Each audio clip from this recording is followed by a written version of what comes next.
Hey, what's going on, guys? Let me know if my audio is working, because it's been a little while since I've done a live stream.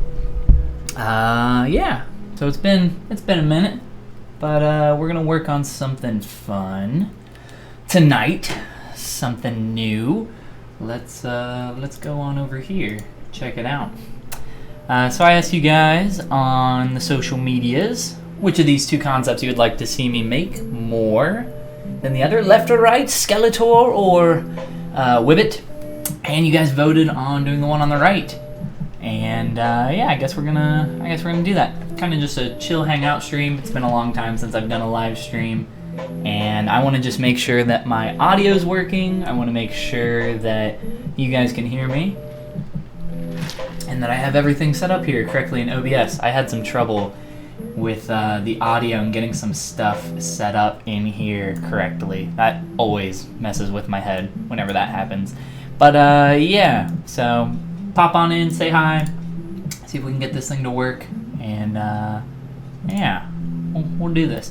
This concept is by Danny Kraus. It's by Danny. And yeah, I guess we can go ahead and get started. There's a bunch of different awesome color variations here that we can play with.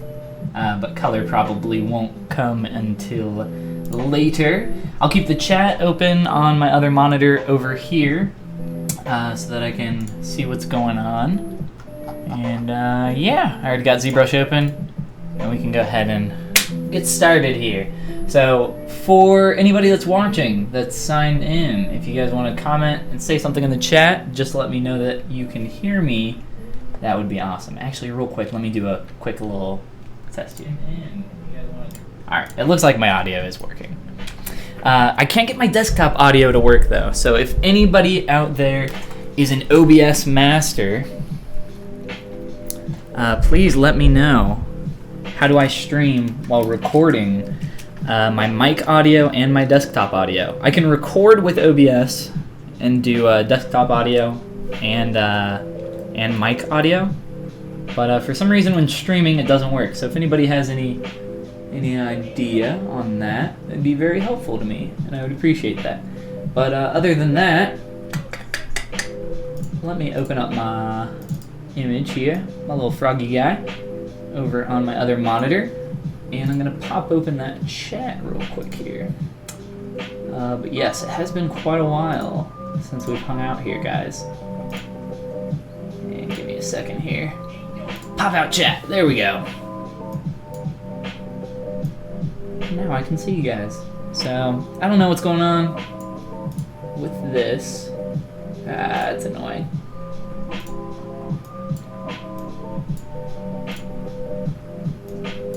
A pop out chat, I don't think it's gonna work. I used to use a different thing called Restream. I just want a window that stays in front of my my chat there. Not a big deal. We'll just work like this. Alright. So probably start with the head here, and then kind of make our way down. We're just going to block stuff in really rough here really quick, and see what we can do. I got my giant coffee from Dunkin' Donuts. So we're ready to do this. And this thing is sweating like crazy. It's super hot in my room right now. Alright. So let's do this, guys. Let's get into it. If you guys have any cues, any questiones, throw them over in the chat. I'd be happy to answer them. But other than that, just a chill time. And, alright.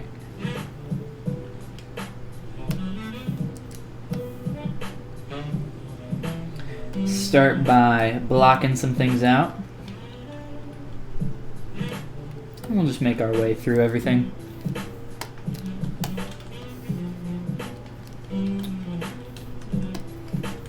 I like to use that transpose tool. Old school. Not a fan of the 3D gizmo.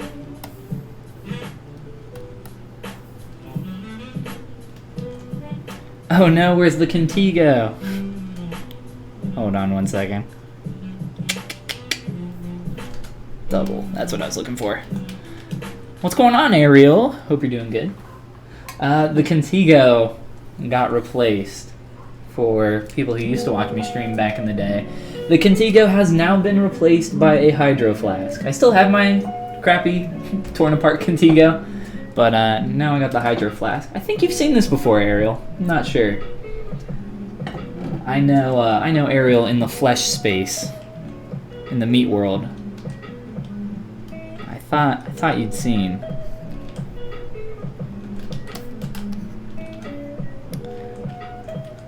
So how do we want to block this out? Probably, I'm just doing a rough cylinder right now for this scarf, just to kind of like figure out where that's going to live. And then I'm going to do another cylinder, I think, probably for this body. Not even the body, more of just the cloth. I'm not actually going to sculpt the body. I'm not going to sculpt anything that's under this cloth, as it's not super necessary. We could maybe put like a quick bean shape sphere or something in there, kind of give it some space, something to live inside, but I don't really care. If it's not seen, I don't normally make it unless it's something that's going to help me figure out the shape of some other stuff in there. So like when I'm sculpting human characters, I might do some muscles or something, or even like, I don't know, just like exaggerate some stuff, just to knock it back down later and figure out where that's going to live.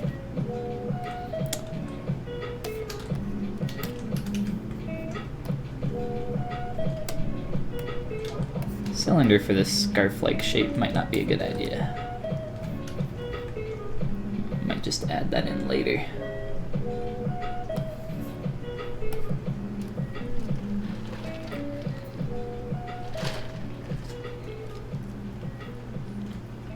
And we'll block in where the feet will be as well. For our feet, actually, grab this cylinder. I like to block in with a lot of primitives.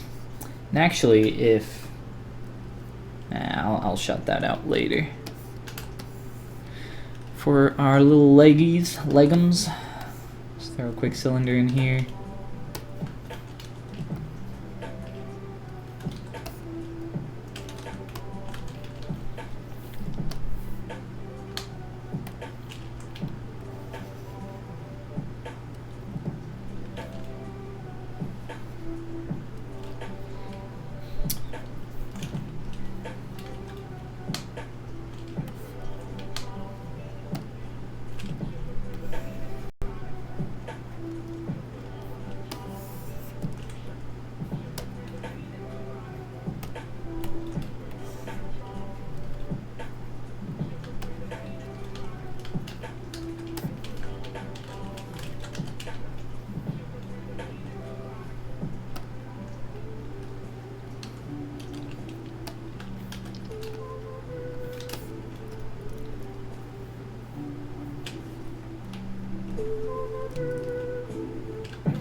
Oh crap. I lost the front of my model there. I like to keep things going in the positive axis, and because this is symmetrical on the Z there, got a little turned around. Not a problem. We'll actually start sculpting the head of our little frog here shortly.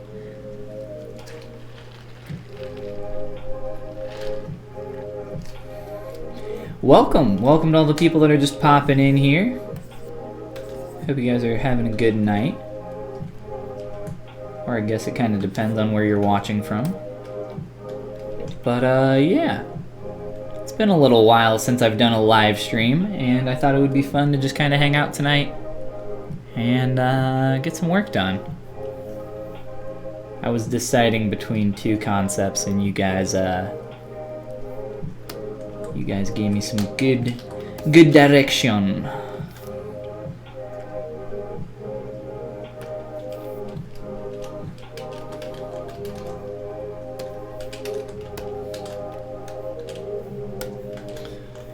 And I'm just trying to make some super quick changes.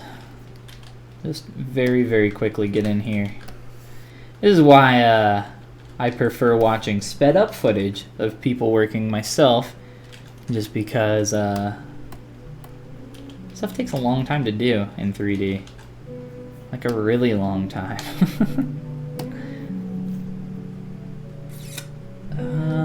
Let's try to...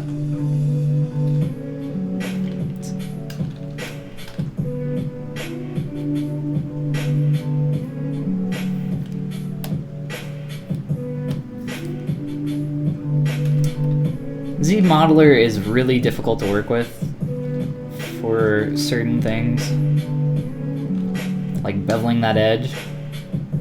It just doesn't know which way to take the geometry,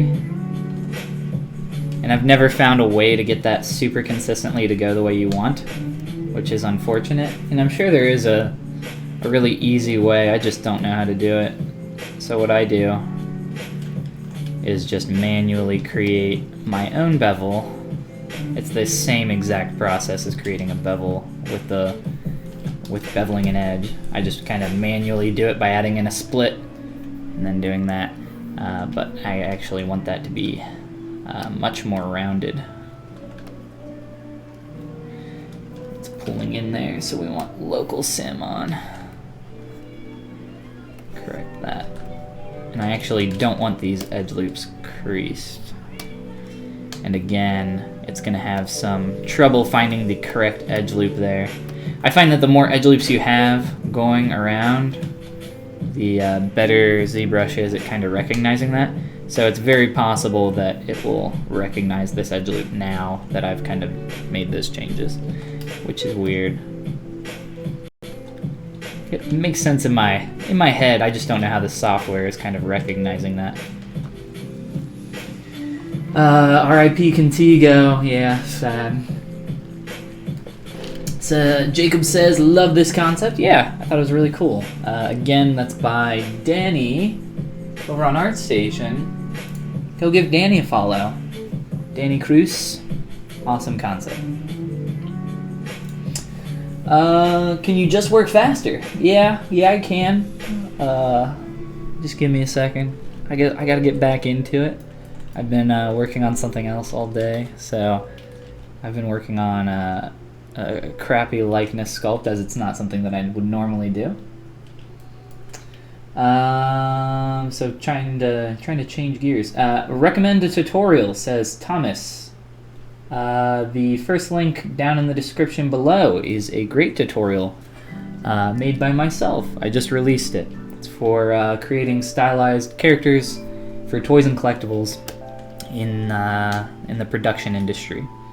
So if that's something that you're interested in, there's a link below to that, and it takes you to my Gumroad. There's a bunch of other stuff on there as well. I also have a bunch of free tutorials on my YouTube channel if you're looking for free content. But the paid stuff on my Gumroad is, of course, a lot higher quality and a lot longer content. The tutorial down below that I just talked about is like 3 hours of footage or something, so quite a bit of content, going over a lot of different stuff.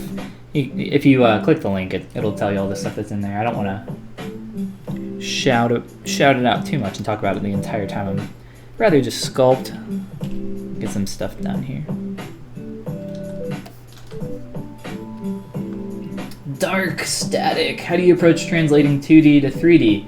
What's your process? Filling in the stuff you can't see? For filling the stuff you can't see? What is the process? That is a very complicated question. Start by blocking stuff out, using primitives, sculpt on it, until it's the next stage, and then take it to the next stage and the next stage. I mean, if you want a really detailed answer, it really is dependent on the concept. Like I just mentioned now. I'll open this up so that I can show you guys. So I don't have to talk about it without pulling it up here. This guy right here. So I go through Charizard, the Pokemon. There is an entire tutorial taking it from scratch. I pretty much do the exact same process that I'm doing here. It's a little sped up.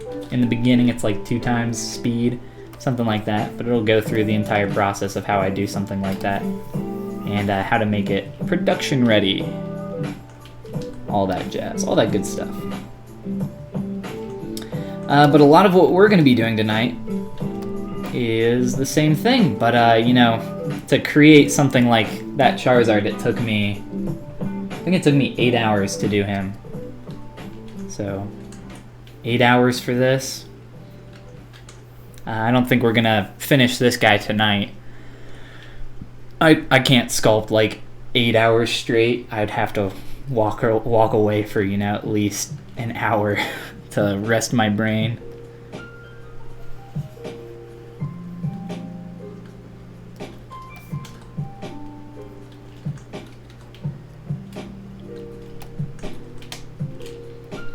So I'm just going to start here by trying to get these really basic shapes in the face.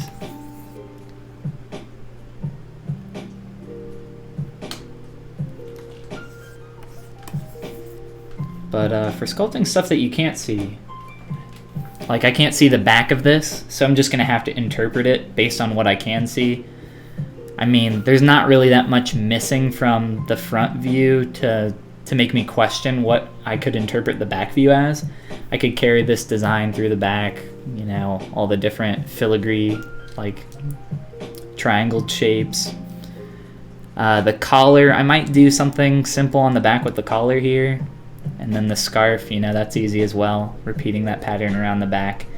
But just kind of having an eye for the shapes that you want to try to create, and kind of keep it nice and clean.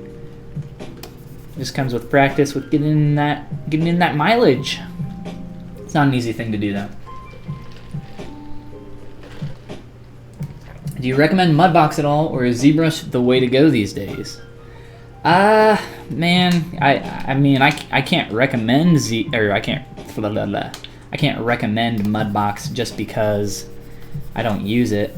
Like way back, you know, I started off in Mudbox because I had a student Autodesk license, and the only reason I switched to ZBrush was because I was going to Japan on a study abroad trip, and my computer could not run Mudbox because it needed a graphics card, and I just had onboard graphics on my motherboard for my laptop, so I had to get ZBrush and play around with that, and I am very glad that I did.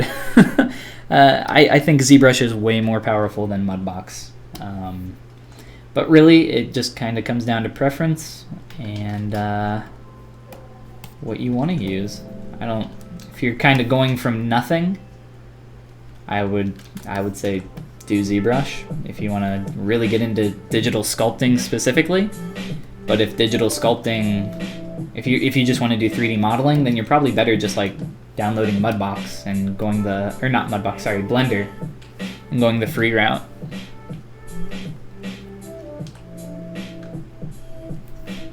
Software is just a tool, though.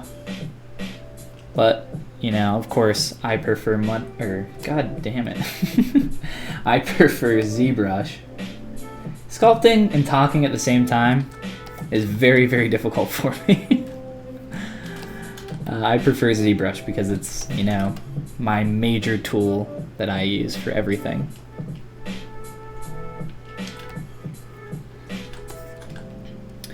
And if you're gonna get a job sculpting, I don't really know of any companies that use Mudbox professionally in the industry. Pretty much everybody uses ZBrush. And then very few use this $25,000 to $35,000 software for mold making in 3D and drafting stuff for toys, but you can get around that with ZBrush.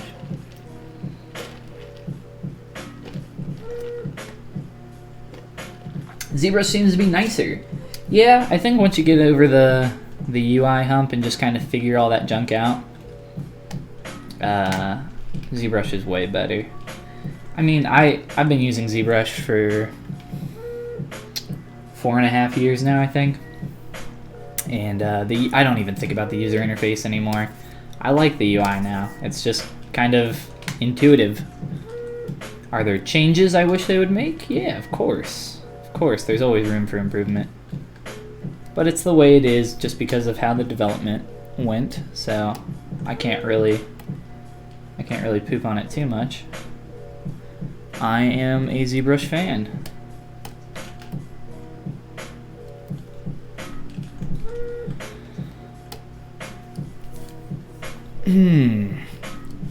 These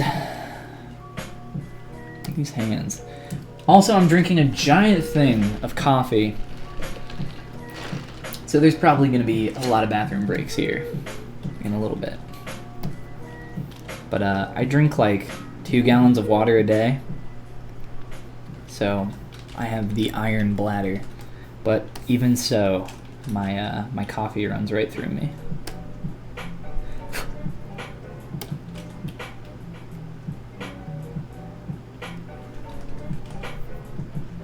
What I like to do normally, and we might be doing this in a little bit, just so I can like figure out blocking out proportions a little bit better, I like to go in Photoshop and create like a little kind of grid, not grid, but just some horizontal lines, just so I can like line some stuff up and measure where that stuff needs to hit proportionally.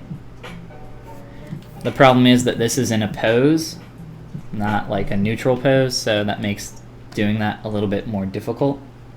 Makes it a lot bit more difficult. So just kind of measuring stuff with your eye is definitely the way to go in the beginning, which can be really hard.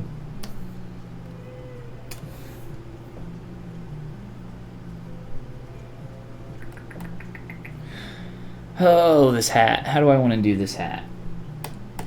I feel like being lazy on this hat and just Dynameshing stuff. Most of the time, I just Dynamesh a lot of junk together.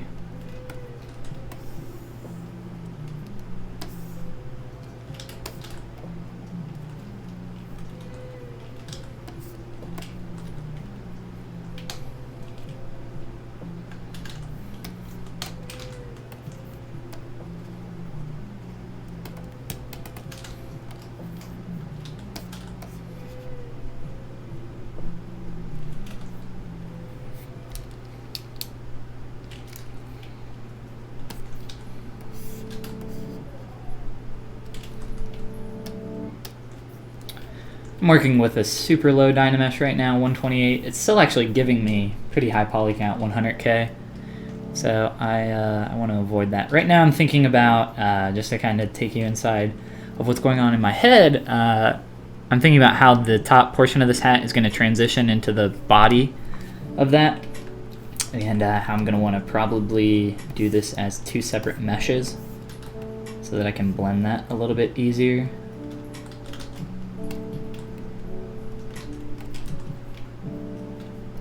Just kind of figuring out what that basic shape needs to look like. The Last Night says, how long will this take? To make a character like this, I would say 8 to 10 hours. But with streaming, you know, that makes the process probably take twice as long if I were to stream this entire process. So, you know, like probably 15 to 20 hours streaming. But I am to go like to a production ready, full colored, sculpted character.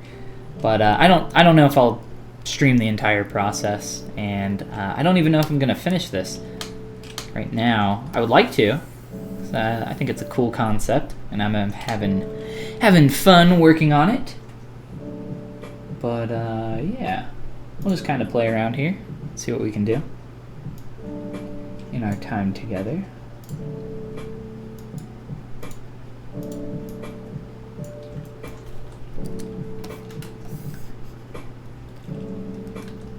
When you're working on toys and stuff, time varies greatly because typically there's a lot of back and forth between yourself and the IP holder. You know, you could expect that to go back and forth a few times with them sending some like draw or like some red lines, stuff like that. But I don't have any IP holder right now. It's just us. So I can make this look terrible. I won't do that though.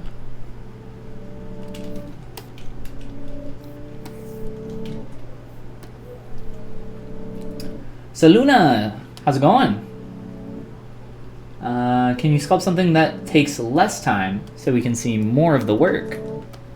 Well, that's not really how it works. It's still the same thing no matter what character I'm working on. Same process. If you're looking for something that's like a little bit faster, there's some time lapses on my YouTube channel. And there's a little bit, you know, smaller project characters that I've worked on before in the past.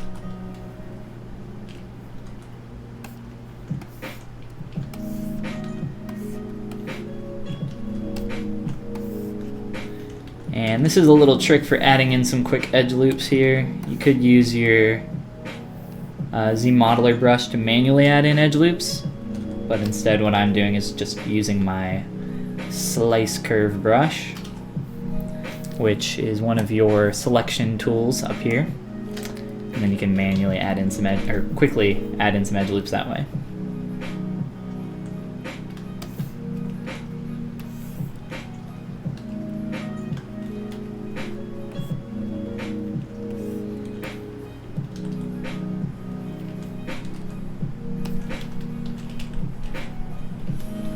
We'll change some,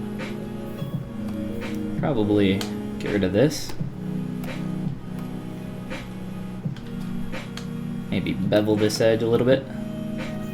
One thing you want to be careful of when using the ZModeler brush with symmetry turned on, ZModeler likes to crash ZBrush. I haven't had as many problems in ZBrush 2018. I kind of just downloaded the 0.1 update recently. But it seems like a lot of the kinks that were in ZModeler in 4R8, yeah, 4R8 PE3, the version before 2018, it would just crash a lot on a lot of ZModeler functions, and that was really annoying. It seems like they've kind of worked out a lot of that stuff though. Let's remesh this little hat piece. I miss the muffins, says Ariel. Yeah, that was fun. I had fun making those. The morning muffins. I like doing daily little content like that. It's just, you know, muffins. Muffins got a little boring pretty quick. But I had fun working on this. There's definitely a possibility of a return. And maybe doing some like 1 hour speed sculpt stuff, maybe even live streaming it. But again, when I live stream, it's always more difficult to kind of do something quickly, talk and sculpt at the same time.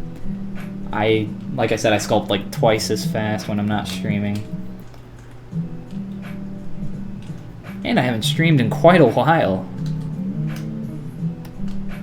But I'm glad that so many people came to hang out tonight. It also seems like streaming at night, I've noticed in the past, is my back face on? I've noticed in the past that streaming at night seems to be a little bit better for people, at least in my time zone. I'm on the eastern side of the US in Cincinnati, in the Cincinnati area. So based on that, it seems like people people enjoy hanging out at the nighttime a little bit more.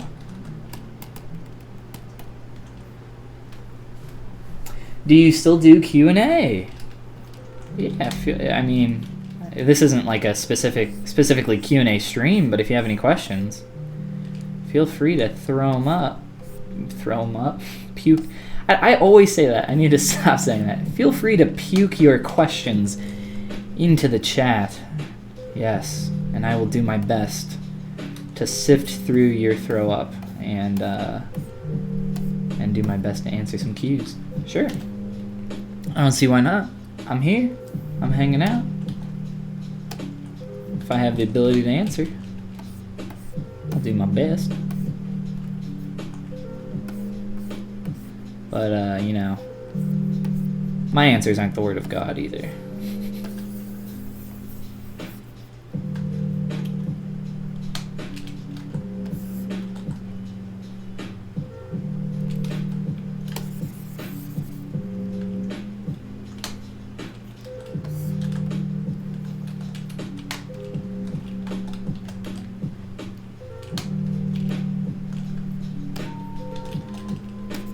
I mentioned this earlier, and now that there are more people in here, I kind of want to mention it again. If anybody in here uses the open broadcast software, OBS, bam, I love doing that.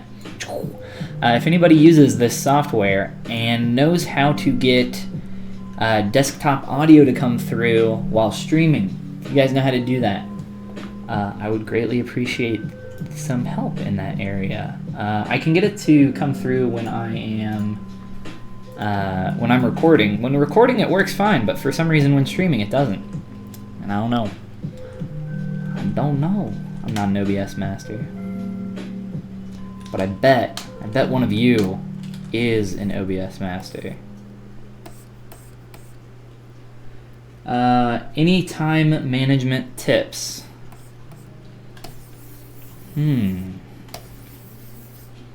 Time management tips for art. It's a very big question. Let's see. One thing I recommend, and you might notice that I'm kind of not really doing it as much right now, just because we're not really to a stage yet where I can do it. But when sculpting, one thing that I really like to do, and I've gotten really good at it, is to not focus on one area too long. And this helps for multiple reasons. If you're sculpting a face, let's say, and you sculpt the nose, and you spend an hour on that nose, and you're like in there really, really deep, and you're sculpting that nose, and that nose looks awesome. Wow, guys, look how good this nose looks. And then you zoom out, and you're like, wow, my nose looks great, but everything else looks like crap, as you can clearly see. So what you want to do is try to jump around like every, I don't know, 5 to 15 minutes is what I like to do. I don't really like look at the clock and I'm like, oh, 15 minutes, time to work on the ears now. It's more of just when you're feeling it, kind of move on to something else. One, that keeps you from noodling. Noodling is the act of working on something a bunch without actually making any progress. You just kind of noodle on it for a long time. So you want to avoid that.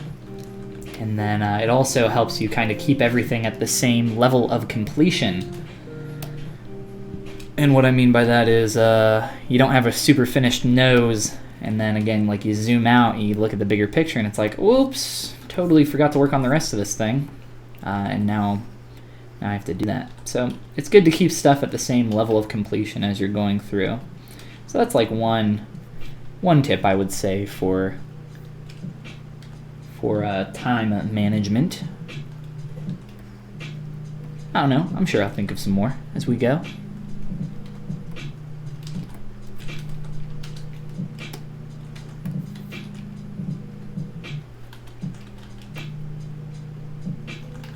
Right now I'm just duplicating primitives. That's what I've been doing this entire time to create our basic shapes. Let's do something real quick in Photoshop.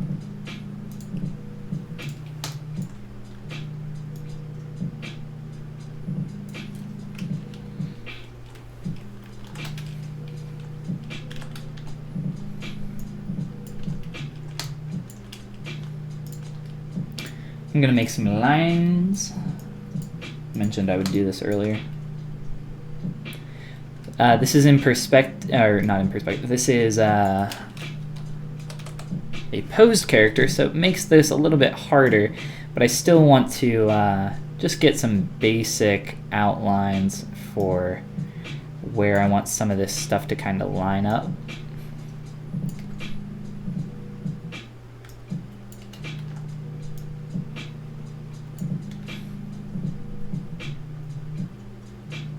His toes a little bit pointed there. This hat, the way this is positioned here with the wand, like in 3D space, this might not actually work because this wand would actually be like poking through that hat. So in 3D space, if you were to like turn this to the side and look at it, that hat would kind of need to sit back a little farther. So we'll have to figure that out when we get to it. But just some basic guidelines there. And let me save this out. And I'm going to save it as a PSD because ZBrush works with PSDs. It looks like my stream resolution just went stupid low. I don't know if it's doing that for you guys, but it says it's green. I don't know. Let's import that.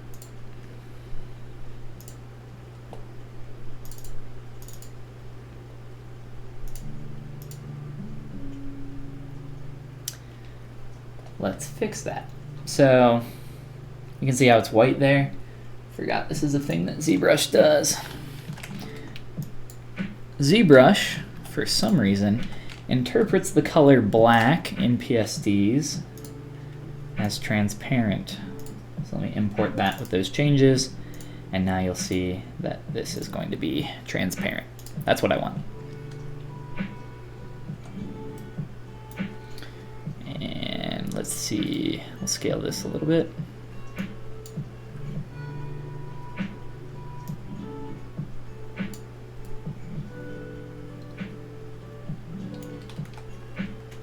And then we can kind of line up some of that stuff.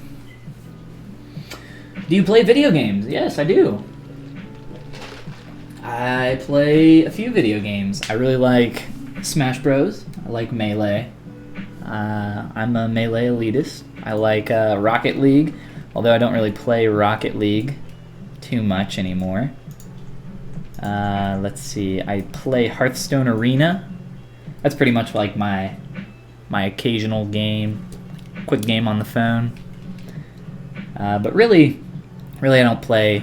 It's pretty much just Hearthstone, just a quick game here and there on lunch or you know, bathroom game. That's pretty much it though. But yeah, I grew up with video games. Do you ever block out the primitives in Maya before sculpting, or normally in ZBrush? No, I don't use Maya really too much. Blocking out stuff in Maya would be a huge waste of time, especially when I can do these primitives in ZBrush so much faster.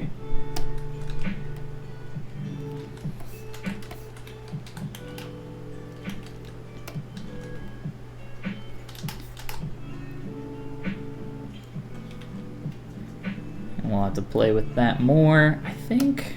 Let's go. Let's just go wider. And squish. Squish that little scurf down.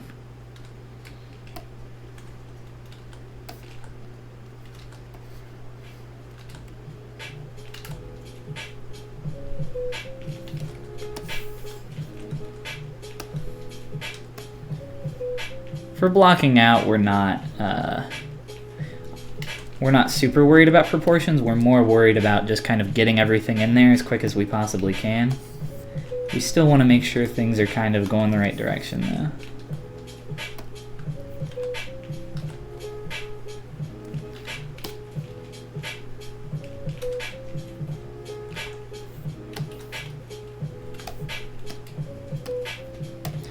So I wouldn't worry too much about proportions during this stage. But as you get closer to being done with getting all those, you know, initial parts in there, that's when you start worrying about proportions, more so like I'm doing right now. Kind of create some lines. I don't really do this too often. Normally I would just do an overlay image, but we only have a single image of this dude, our little froggy boy, unfortunately. I'd love some more images to be able to work off of, but not a big deal.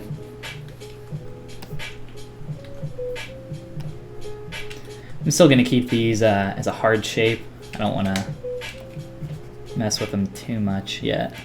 These are all low poly. All these pieces are low poly. I just have dynamic subdivs turned on so that I can somewhat see what it looks like when it's subdivided. Nothing crazy yet though.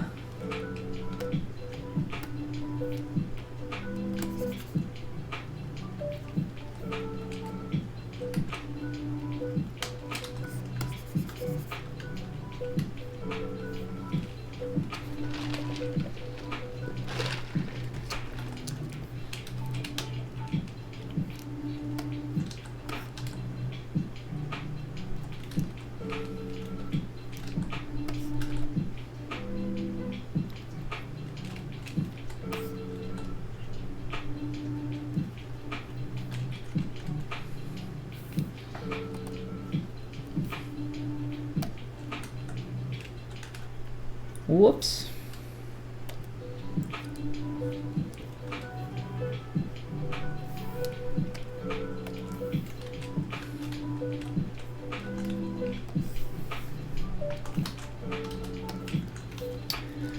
We'll do one leg for now, and I can T-pose this really quick and try to get some of this stuff into position here.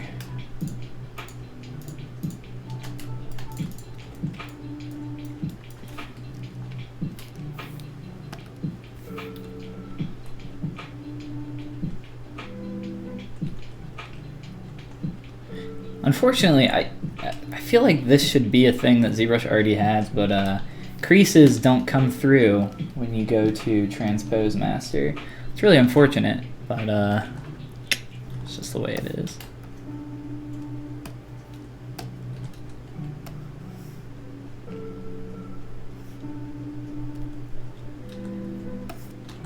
And as I add in more and start to sculpt this form, these proportions are going to change quite a bit. It's still good to have a really good base in here though.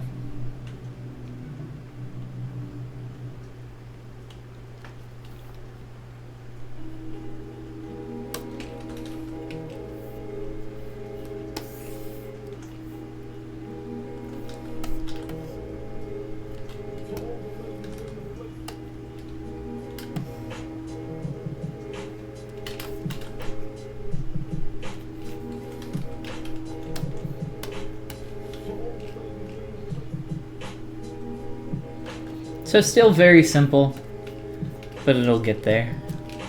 It's all just a matter of time. And if you're confident, not a problem. I see a lot of people that try to rush ahead.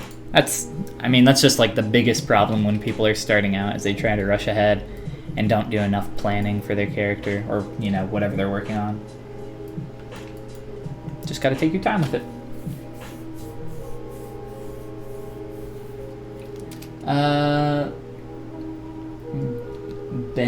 Bendy Gaming says, I'm a streaming, want to join. Awesome. And Joe, what's going on? Says, hey, you Folly. Hope you're doing well. Joey boy.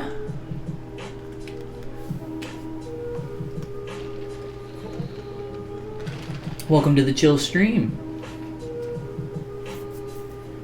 Shiny Hunter Gumi plus Captain Fennekin. That's a long name. Says hello. How's it going? Welcome to the chill stream of ZBrushing and hanging out. Where's our image?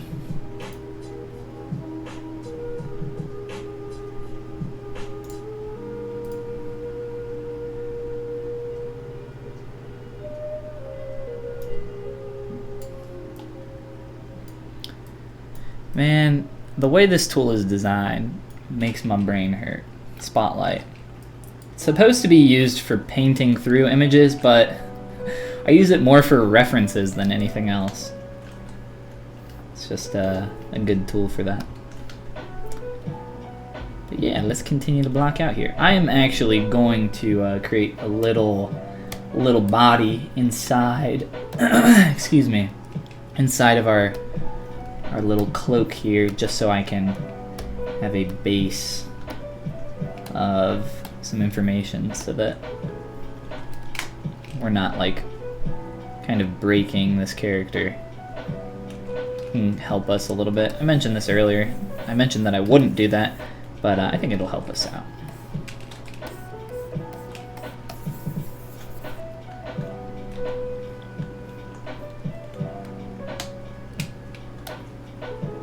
You can also notice that I don't care about organization for naming, but I do care about organization for top to bottom, so I can find subtools somewhat easily. And it'll make sense as we go. As we start to detail stuff. I only name stuff if I'm exporting for 3D printing. Let's get a sphere in here.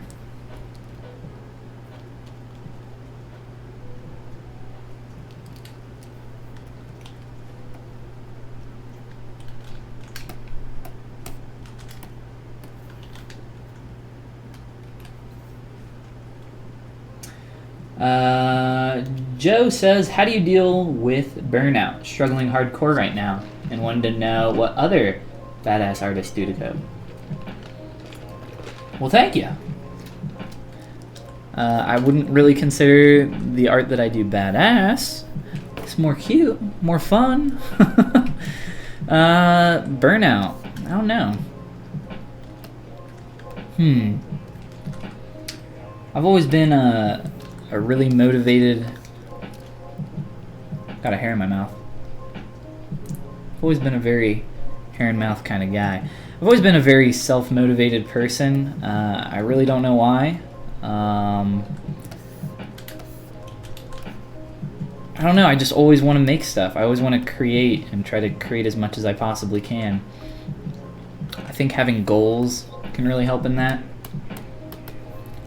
I'm really bad at answering questions. I think I say this like every time I've ever streamed. I'm really bad at answering questions about motivation. Seriously, I am.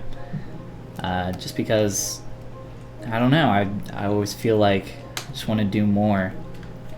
And I think just kind of having a clear picture of what you want can really help with that. I don't know. I'm sorry. I really can't. I really can't give great advice on that. I just can't. I don't know how. I don't know. I like to.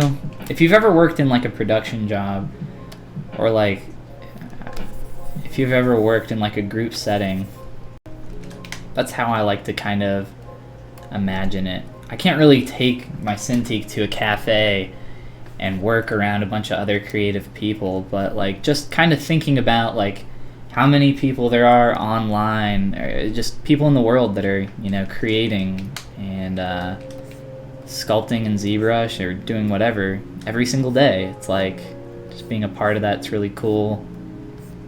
Join a community, talk to other artists, join the community ZBrush Discord. There's a link somewhere on my YouTube channel for that. We're doing little challenges, little weekly challenges just for fun on there, but yeah, I don't know. It's a really hard question, and burnout's totally a real thing. I mean, I wouldn't say that I've felt burnt out before, but I've definitely had, you know, my fair share of rough days here and there. Everybody has. It's just a matter of, you know, pushing through it. But I do think, you know, joining a community of cool artists and finding a group of people that are, you know, around your, kind of objectively look at yourself and try to find some people that are around, you know, your skill level and talk to those people about what they're working on. Better yet, find artists that are better than you, which for me, I think for a lot of people isn't too hard. Yeah, try to grow as much as you can, man. I don't know. That's all I got. It's not much. It's what you get.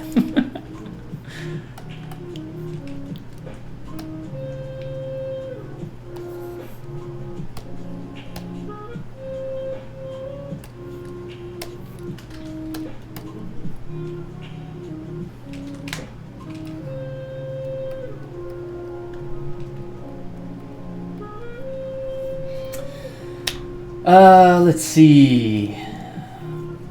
Shiny Gumi says, I just do digital art. Not anything too cool. Digital art's pretty cool. I don't know what you're talking about. What's the best platform to post your work? Instagram, ArtStation, website.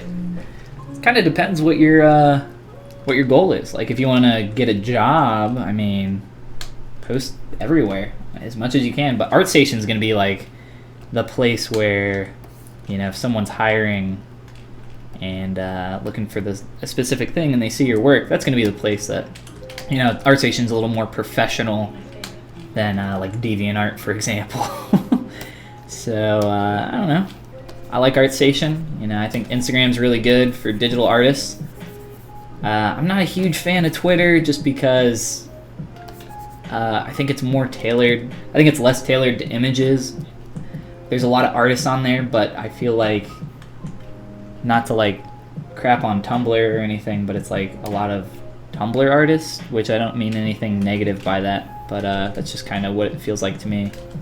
But I would say Instagram and ArtStation are good places, but I don't know, post everywhere. It's not going to hurt you to throw it up wherever you can. Absolutely. You're very welcome, Joey boy. Thanks for stopping in and saying hi, everybody.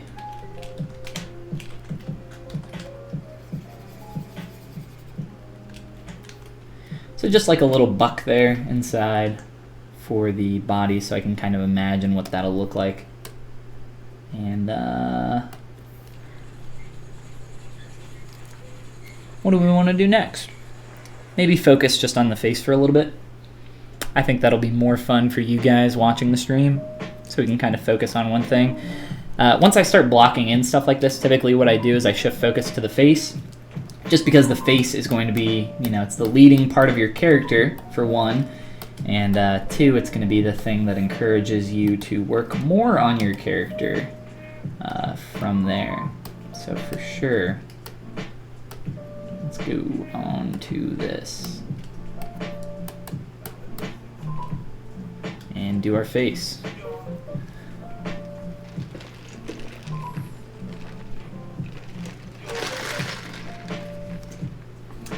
You seem to have a lot of Pokemon fusions on your channel. I think I did 2 or 3. Skirt. Oh no, we got a few. We got 4. Try not to run over my mic here. But yeah, I did a series called 3D Fusions for a little while, and let me blow up our little pic here.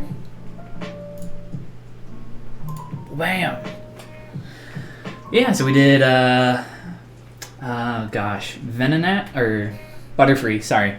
Butterfree and, God, not Ninetales, but Vulpix. And that was a tough one to remember. That one was fun. These are printed in full color sandstone from Shapeways. This is Gyarados and Nidoking. This is Spyro and Lapras. So that one was fun. And the last one that I did, which was Pikachu and Totoro. If you guys have ever seen My Neighbor Totoro, I'm a huge Studio Ghibli fan. Love that. And yeah, it's a bunch of fun little sculpts that I got 3D printed. Those are over, there's a link to those on my channel if you're interested in grabbing one. No big deal if you're not though. And yeah, let's see. Shame we never got to do a collab, says Joey. Joe, not Joey. Keep saying Joey. There's no Y in there. I apologize. Well, I'm still young.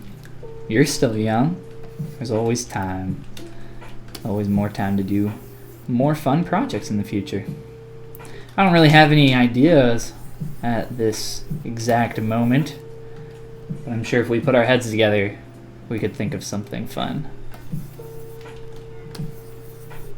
I've always had this idea for a fun game of sculpting that's essentially like Telephone, if you guys know the game Telephone, where you whisper something in someone's ear and then pass it to another person, and then they have to like go down the chain, and then it gets to the very end and you laugh at that stupid thing that that person just said and how that phrase or word transformed. And doing that with like a sculpt, and one person starts on a sculpt and they have like, I don't know, like 5 or 10 minutes or maybe an hour or whatever, and then they have to pass it to someone else, and then they have a certain time limit, and then they have to pass it to another artist, and just kind of going like that. I think that would be pretty fun. Fun little game. But I've never had the chance to try it out. I think that would be fun. I don't know how well that would work out though. Doing it like during a stream I think would be pretty fun. So maybe if I can find a few people on the ZBrush Discord, go join that. BT does. I think that would be fun.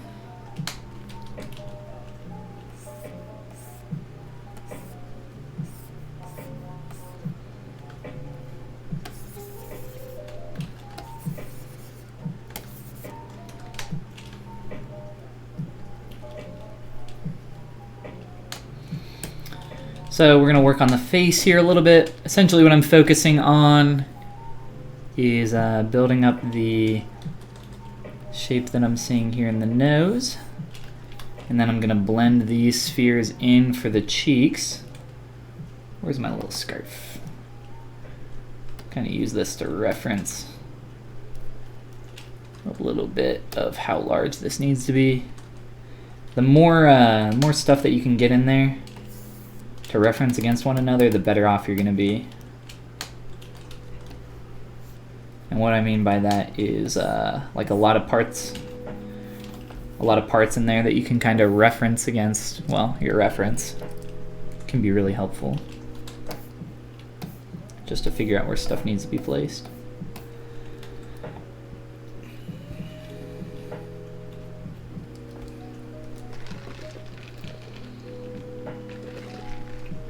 Not nasty anymore.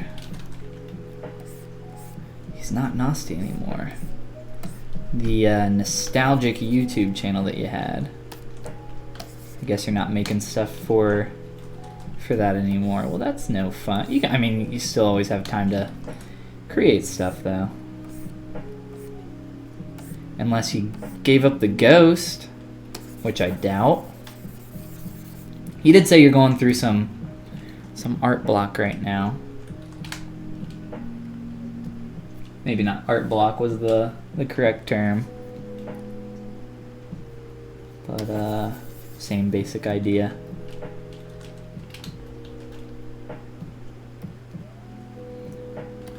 I think I have, I don't know if I have it like easily available. I don't know where it would be. Oh, I do have it easily available. So there's this little graph here. I always found this funny / pretty accurate. So the red line is your ability to see as an artist, and the blue line is your actual ability. So this blue line is, you know, how you increase over time, and of course as it goes higher, that's the quality there. And this orange line is your perceived technical skill. So it sounds like you're in one of these periods where your perceived technical skill is a little bit lower than your actual ability, and you feel like you're less than what you can actually do. I find this graph like so accurate, and in these periods where your periods of frustration, right before you have, you know, a breakthrough and an increase in your ability, One of the things that I find that helps me like get over this is to find something, a concept, or artwork that you really like that you feel is a little bit easier than what you could accomplish.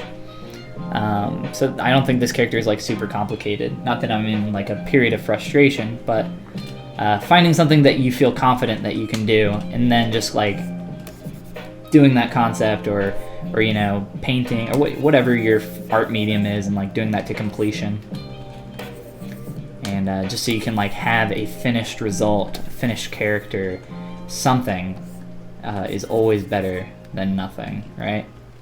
In my opinion. I find that can be a helpful way to maybe get through some of those periods of frustration, just so you're continuing to create.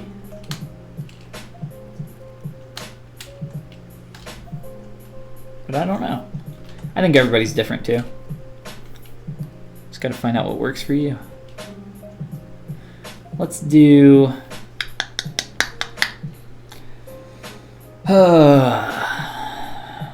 trying to think if I want to merge these little cheekums.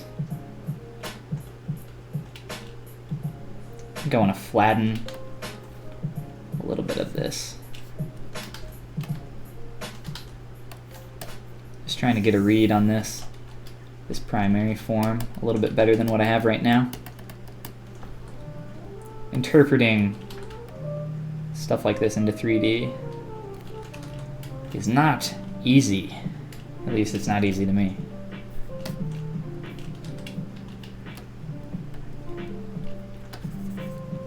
That's why having all those multiple views can be very helpful. Even just one additional view, I think, here would make this a lot easier.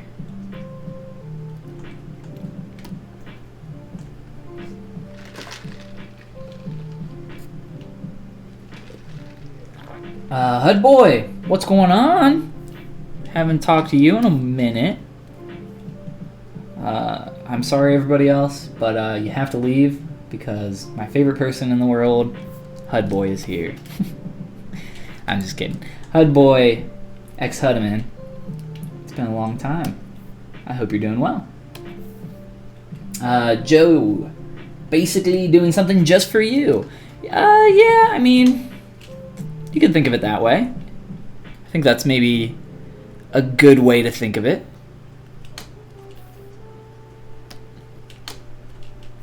Something just for you. Doesn't have to be a portfolio piece by any means.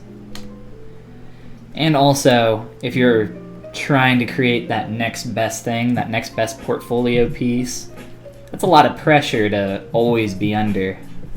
And especially if you're going through a period of, trying to come up with that next thing that you're hoping blows away some employer or something else. I don't know. That's not easy, right? That's, like I said, that's a lot of pressure. So that might be a good way to think about it.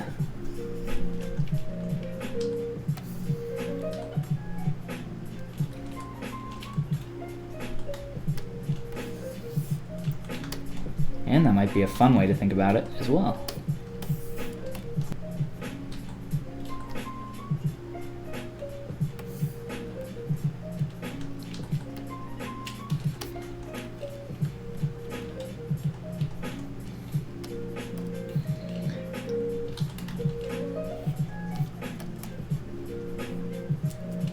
So I could have taken this geometry and cut off the ends and then bridged the polys there, but a really quick way is to just kind of dynamesh it and then ZRemesh it really low. It's just a little bit faster, maybe a lot of bit faster, depending on how many polys you got in here. And just kind of get rid of some of these, and we'll keep that one.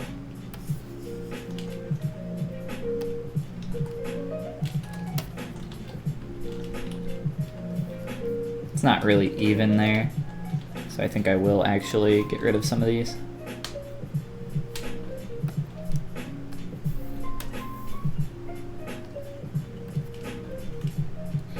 And it looks like it's, you know, it has these really hard turns in here. But what's going to happen, I really don't need, like, even still, I could get rid of half of these and be fine. This one's not even at all. But once I subdivide, it's not going to matter. I just have dynamic on right now, so not actual geometry. So I'm not stepping up there through subdivs. I am using this to create what's going to be this shape around this eye here. If you look at this, it's actually really strange. I'm trying to figure this out. So if you look at this eye, it looks like this shape needs to come up and then like have some geometry bridge there for the back there.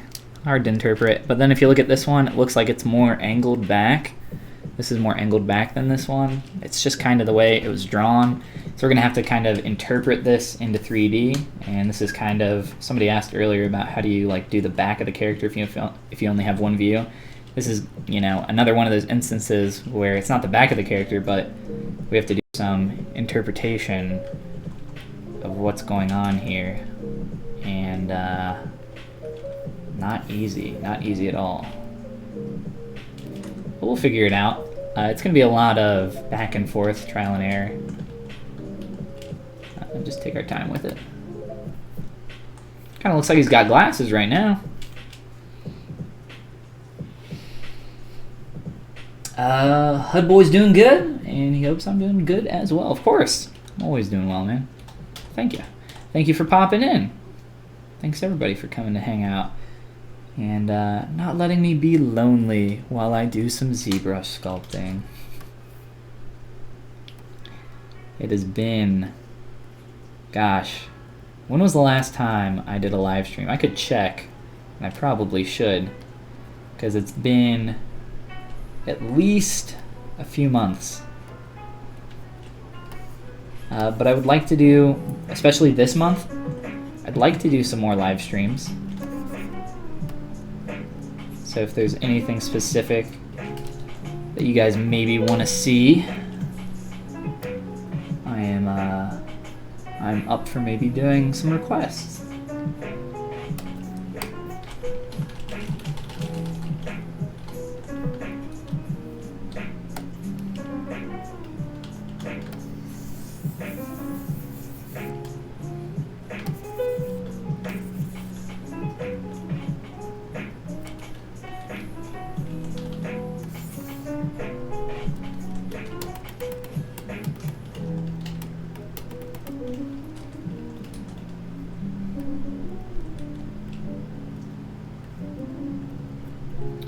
Just kind of using a fairly large move brush. Kind of figure this out, how this is gonna blend in here.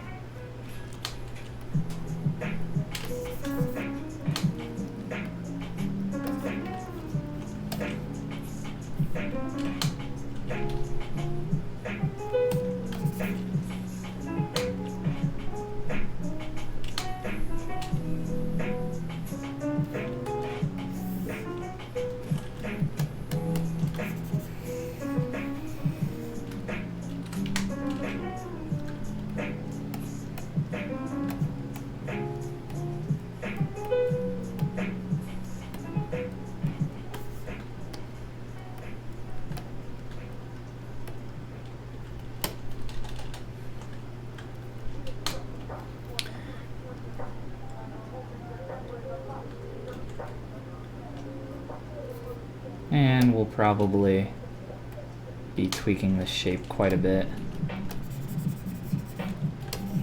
more as I continue.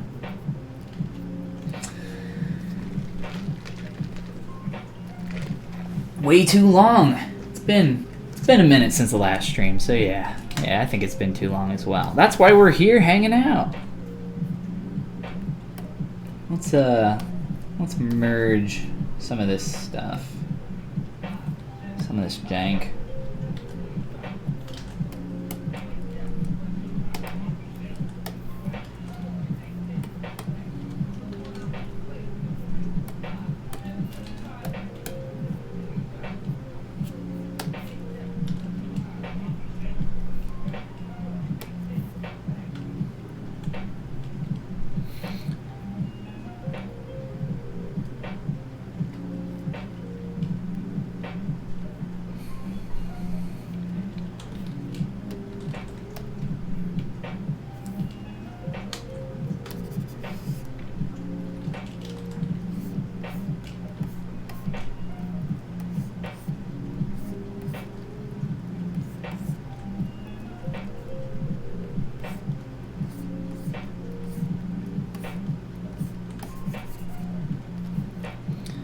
Just using the trim dynamic brush very lightly in between these cracks,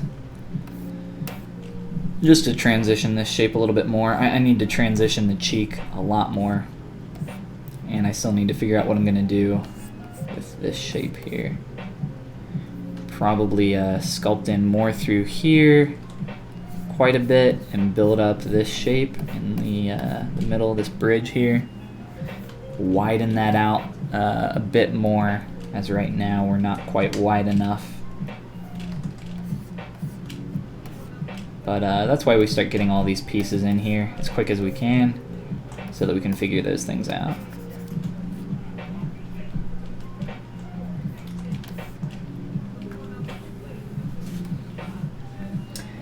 What's going on?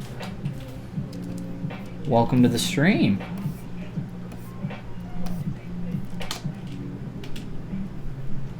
Pretty exciting to see you do a live stream. Yeah. It's been a while. It's been a while. We can hang out though. I don't know how long I'm gonna be streaming. I've been streaming for a little over an hour. And we've barely done anything. We've barely scratched the surface on this character. But I figured that would be the case. We've got all sorts of... I won't show all the subtools quite yet. We'll wait a minute.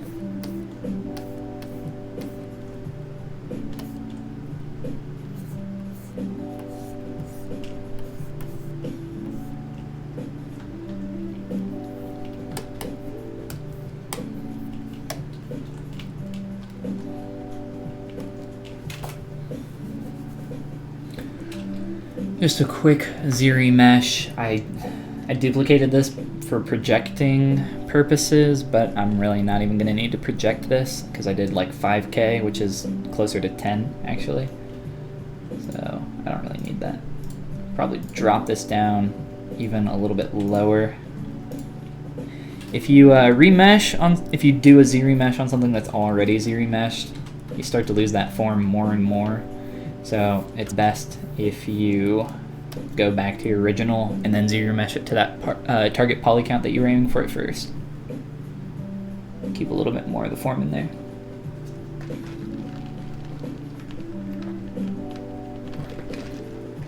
Oluwatuni Ogadengabi says, hey, what's up? How's freelance going? Things are good. Thanks for asking.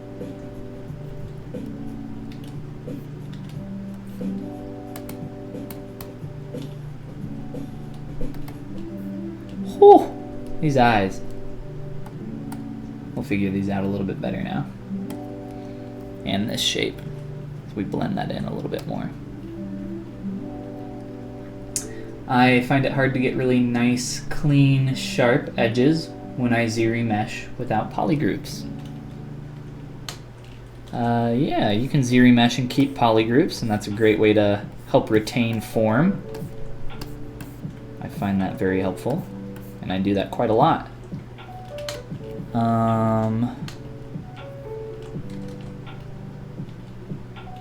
Let's see here.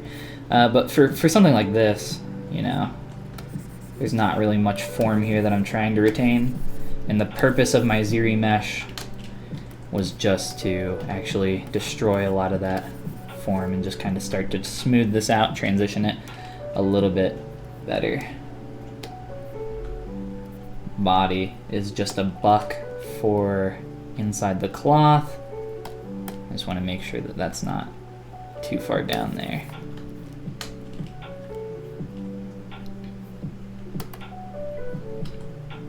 Our eyes, we're gonna have to figure out the exact shape that we want to go for here.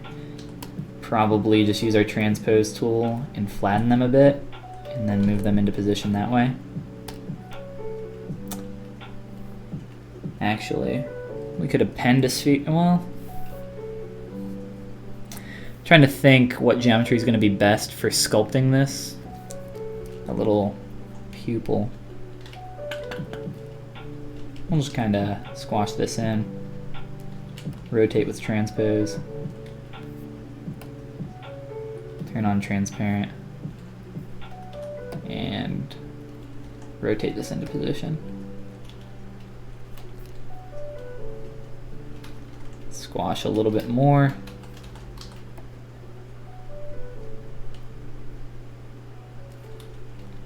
And go back to rotation.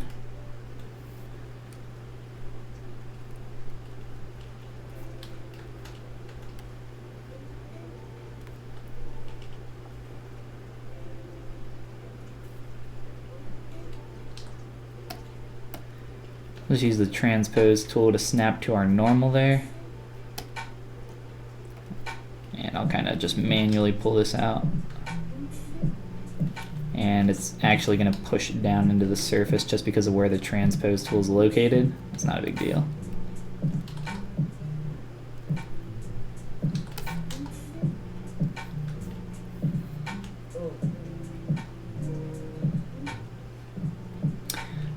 I think I like this kind of leaned back angled eye a little bit more than kind of the read that we're getting on this one. So I think I'm gonna try to lean that back a little bit better. So grab our transpose, rotate, and push back in.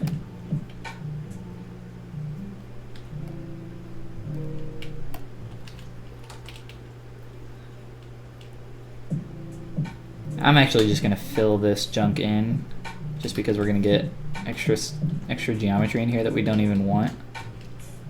You can see that we're already getting some weird shapes.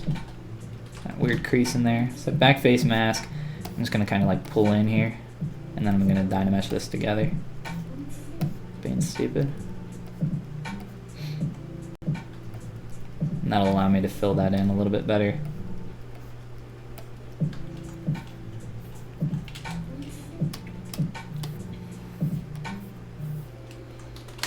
Just a quick Dynamesh. Fill in some of that information in there, and we can go back to our ZBrush. Question for you guys is the stream resolution doing okay? Let me do a quick refresh over here. I have a feeling it's just on my end, but it looks like oh, yep, I think we're all good. My stream was all fuzzy.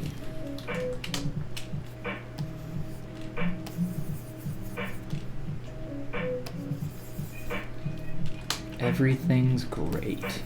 Well, good.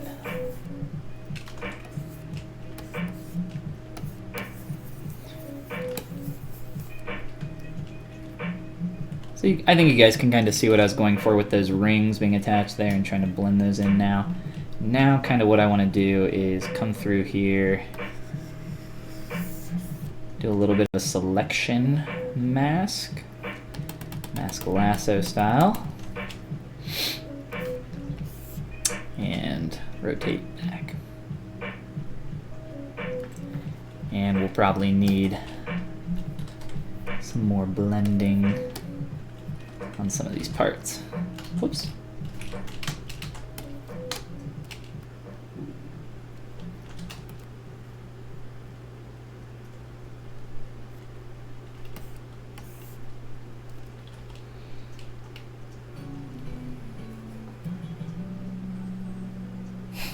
Terrible on my side, but you know, Aussie internet, nice. Sounds like everybody else is seeing it fine though. Sorry for people on Australian internet. As far as I know, everybody in Australia lives in the northern part of Australia, and the rest of it is just wasteland. I don't know how the internet is in Australia though. I guess not that good.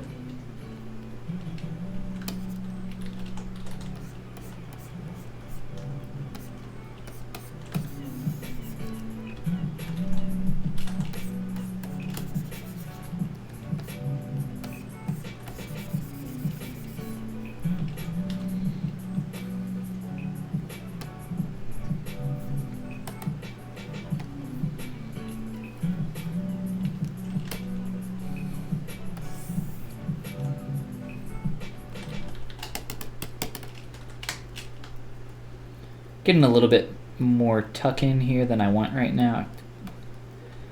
It might just be the light that I have right now that's kind of throwing me off on this shape. Trying to figure it out. But once we put the mouth in there, it'll make some of this read a little bit easier, a little bit better.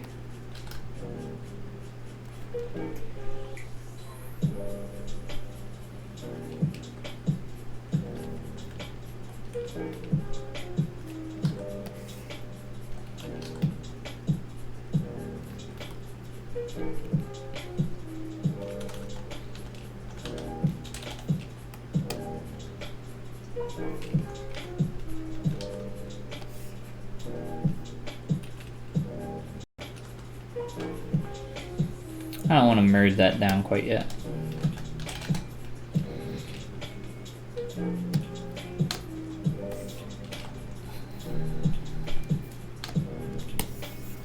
Alright, let's do a quick mouth.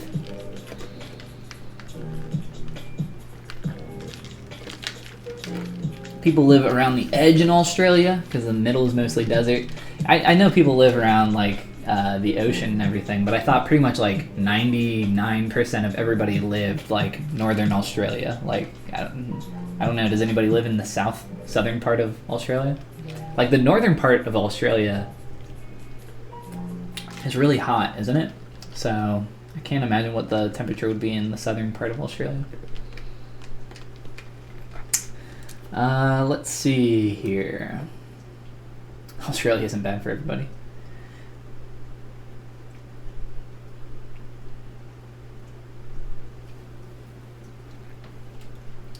NBN. I actually don't know what NBN is. Eventually it's fed through copper. Some type of internet service. Sounds like maybe satellite. I got that fiber. Most of the time my internet speeds are pretty good. I get about 100 megabits down, which is pretty good for the US, I think.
I think I need to make a few proportional changes here, but I think in terms of a base, I think we have a pretty good base here for moving forward. What I'm actually going to do is just split. Well, I'm going to wait to split this, but I will be splitting part of the mouth off here in a sec. But we can work on some more stuff. Let's see.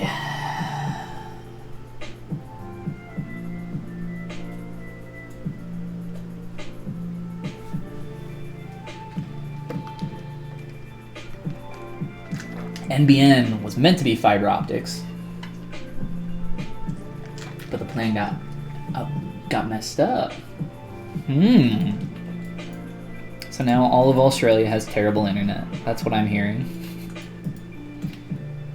Well, you guys enjoy your terrible internet, and I'm gonna go take a B-room break, and I'll be back in like 5 minutes, and we can do some more work on our froggy. Maybe mess with the clothes a little bit more, start blocking out some more stuff. Kind of want to do some stuff with the scarf during this stream. It'd be fun. Use a curved tube brush, lower our edge count. Show you guys some cool stuff with that. But yeah, I'll be right back, and then we can do some more stuff. All right, I'll see you guys in a sec.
All right, let's keep going. What do we want to do next? More work on the face? Probably, it needs it. Stepping away for 5 seconds allows me to come back and see things in a new light as well, which is always good.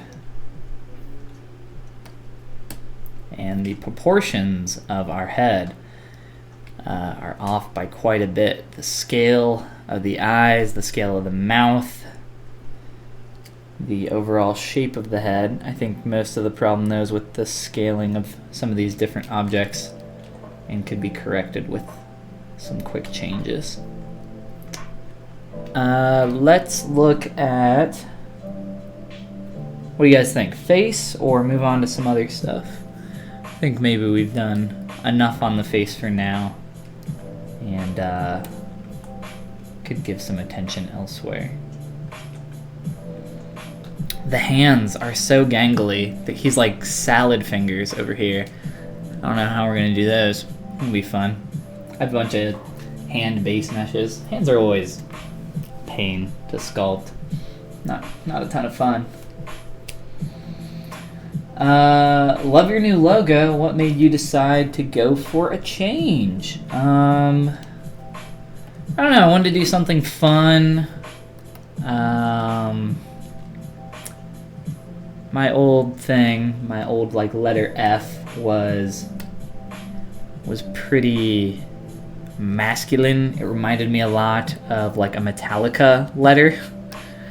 So I kind of wanted to change it and make it kind of fit what I do a little bit more. So yeah, I think I like it. I spent a while on it.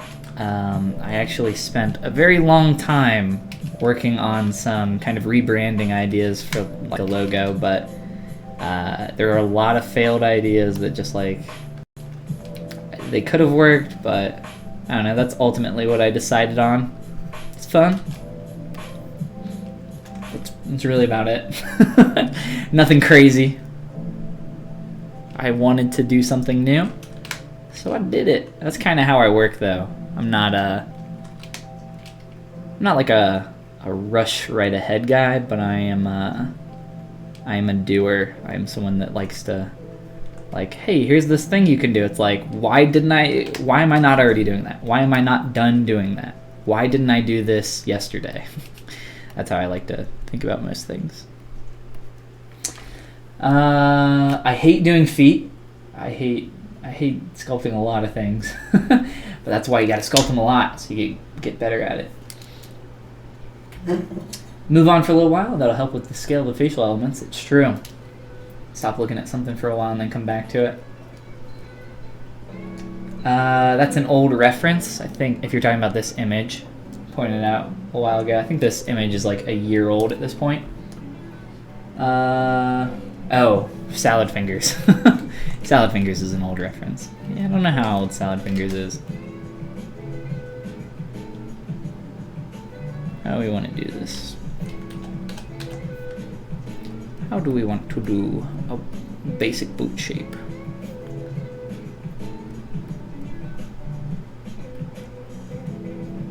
I'm using Move with backface masking right now. I'm really just trying to get a very simple base here. It comes in pretty tight there before curving up. I find it fitting for the channel. Well, thank you. Appreciate it. I also just kind of wanted something that was like distinct and easily recognizable. I think it's fun. I think it's pretty unique.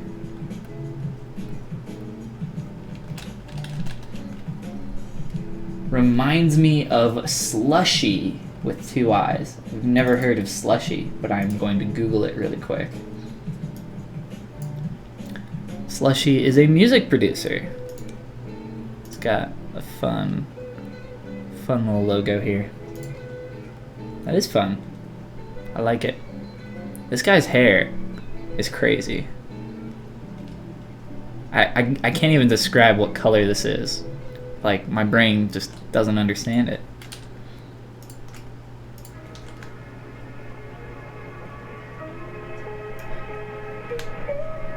Ugh.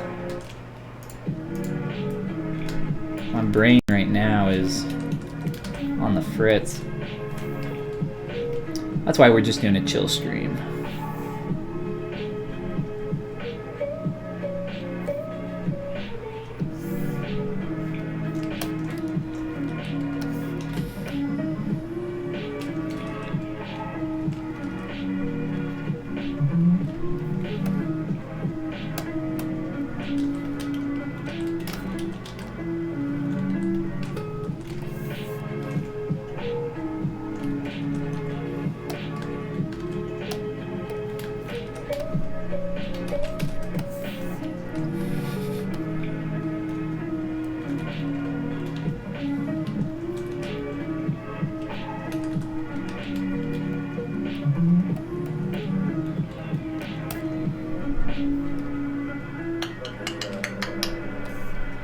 Step down, delete that subdiv.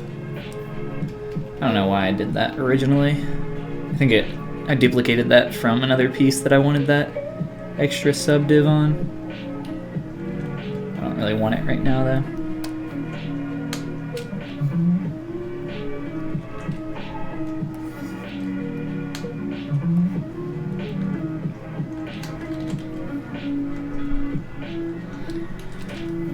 Blocking out.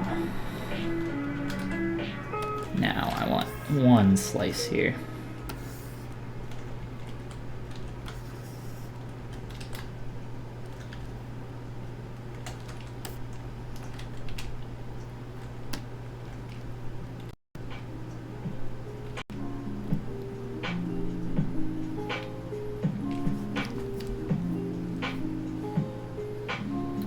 His brain is coming out of his scalp, it looks like. Oh, the musical artist that I was looking at, the slushy dude. It did kind of look like that, didn't it? Big old green brain. Tell me about the music we're listening to. We're listening to lo-fi hip-hop radio. Anime girls doing homework. Everyone's favorite YouTube channel, Chilled Cow. There's a bunch of YouTube channels that just live stream chill music all day, and I thought it was fitting for a chill stream. I don't like to listen to music actually a ton when I'm working, just because it kind of somewhat gets in the way for me. I like to listen to podcasts, though, if I'm doing something that's mindless. I get a little distracted by listening to pretty much anything. I like to be able to like think while I work. And that's why talking and sculpting at the same time is so hard for me. I think it's hard probably for anybody, though. We are Z-remeshing with keep groups on. Now, just because I wanted to keep that flat there. And kind of want to bring this in a little bit. A little rounded, a little more rounded than I want. You can see that curve. Trying to be careful with how strong of a smooth brush I use here. Try to blend that shape a little bit better. I'm kind of just looking at this. I don't really want to line anything up. Seems like kind of a waste of time. Can kind of just eyeball this, figure it out.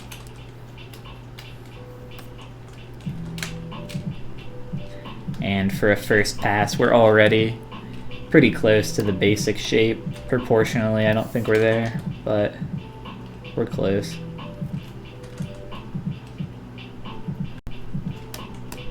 And with very little work here, I think.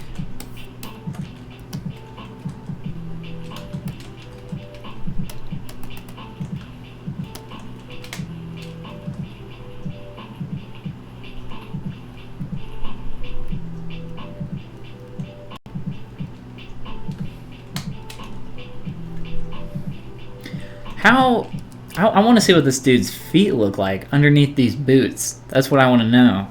Because frog feet are like, they're pretty much just the hands, right? They're like exactly the same. Right? I don't know. But can you imagine there's just another hand in that boot? I don't like to imagine that. It's not a good thing to think about.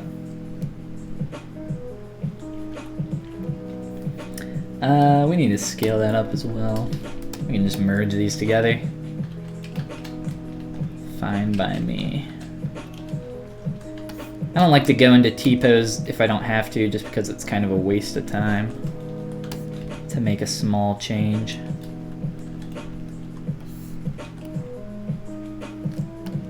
Just kind of rotate these out a little bit. Actually, I'll keep that on its central axis. Just kind of facing forward as best as I can get it to right now. Just because if I want to make any changes, it's just a little bit easier if it's on that axis. Oh crap, that's not what I wanted.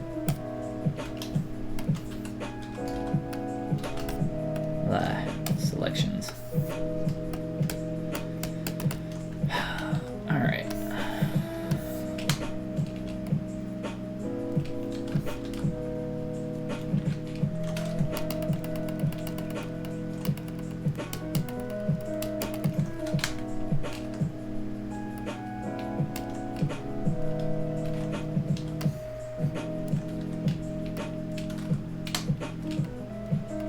I'm just trying to add a little bit of curve in there. I'll mess with that more later, especially since we pushed that too far on that edge.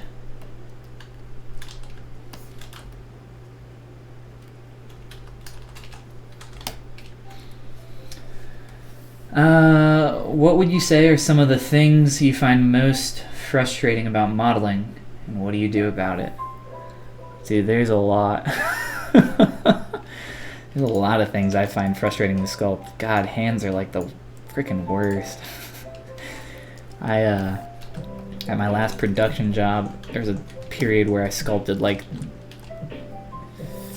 3 like different types of hands in like 2 days, and I wanted to kill myself. It was terrible. It was like sculpting a gloved hand for a character, and then like a very feminine hand with long fingernails, and a masculine hand as well. It was just like, there's a lot. Sculpting hands is rough, but I don't know, just pushing through it.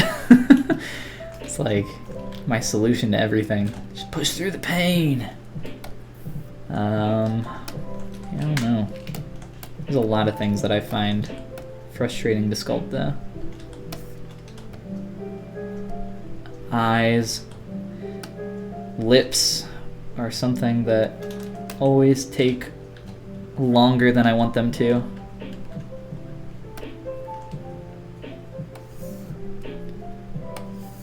But just kind of practicing a lot. Really, if you have something that you're struggling with, that's like just a sign that you need to work on that thing more. It's not a bad thing. Everybody struggles with different things for sculpting. But the more you fail, the better you get. Let's see, I don't sculpt much because I don't have time anymore with all the anime girls doing homework that I have to watch. Yeah, true. I don't really watch the anime girls doing homework. I just kind of listen to the anime girls listening to their own music. That's normally me with my headphones on too. When I've done some live streams, I have music streaming, but I keep my speakers off. Nice. Listening to this while doing retopo. Been a while, but glad to finally catch a stream. Yeah, absolutely. Glad to have you here too.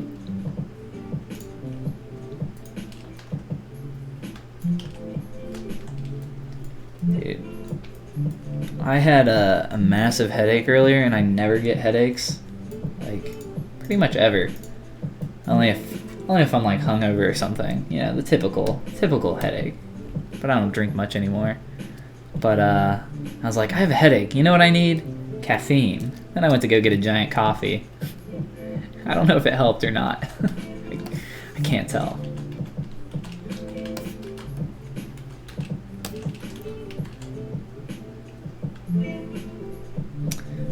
How do we want to do this?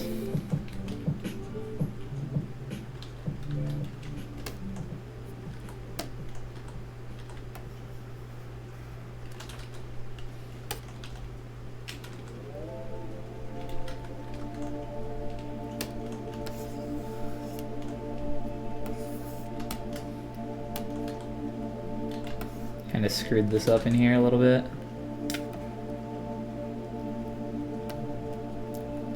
It really doesn't matter. I just kind of need this gap in here a little bit. I just want it to be easy to select right now. And rotate a little bit out.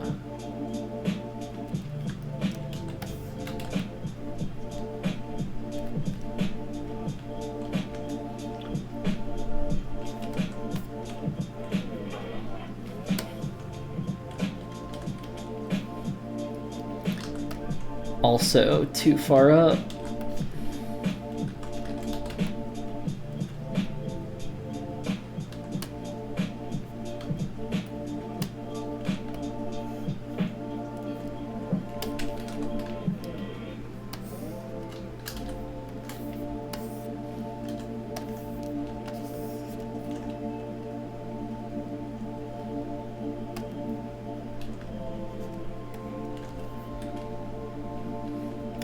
Kind of start to taper this in a little bit, and I think taper this in a lot.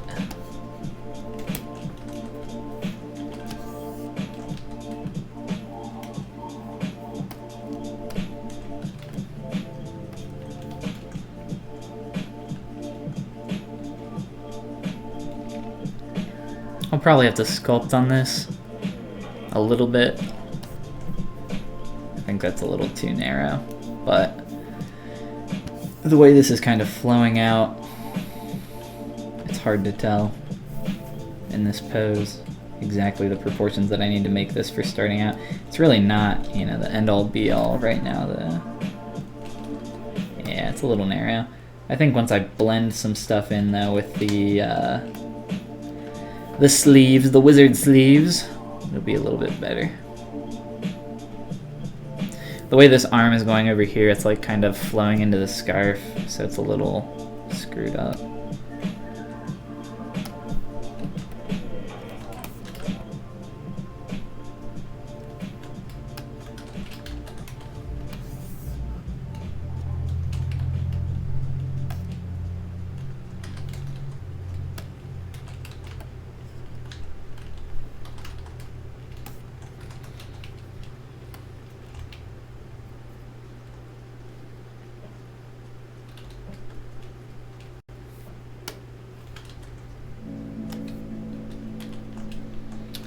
Don't want to mirror and weld those, so I'm just going to do a subtool master mirror,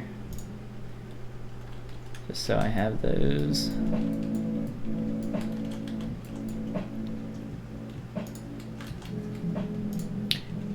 Mirror and weld's just faster though. I didn't want those to be welded though. No crashes yet, so that's good. 2018.1, thumbs up. How long did it take you to learn ZBrush? The actual software?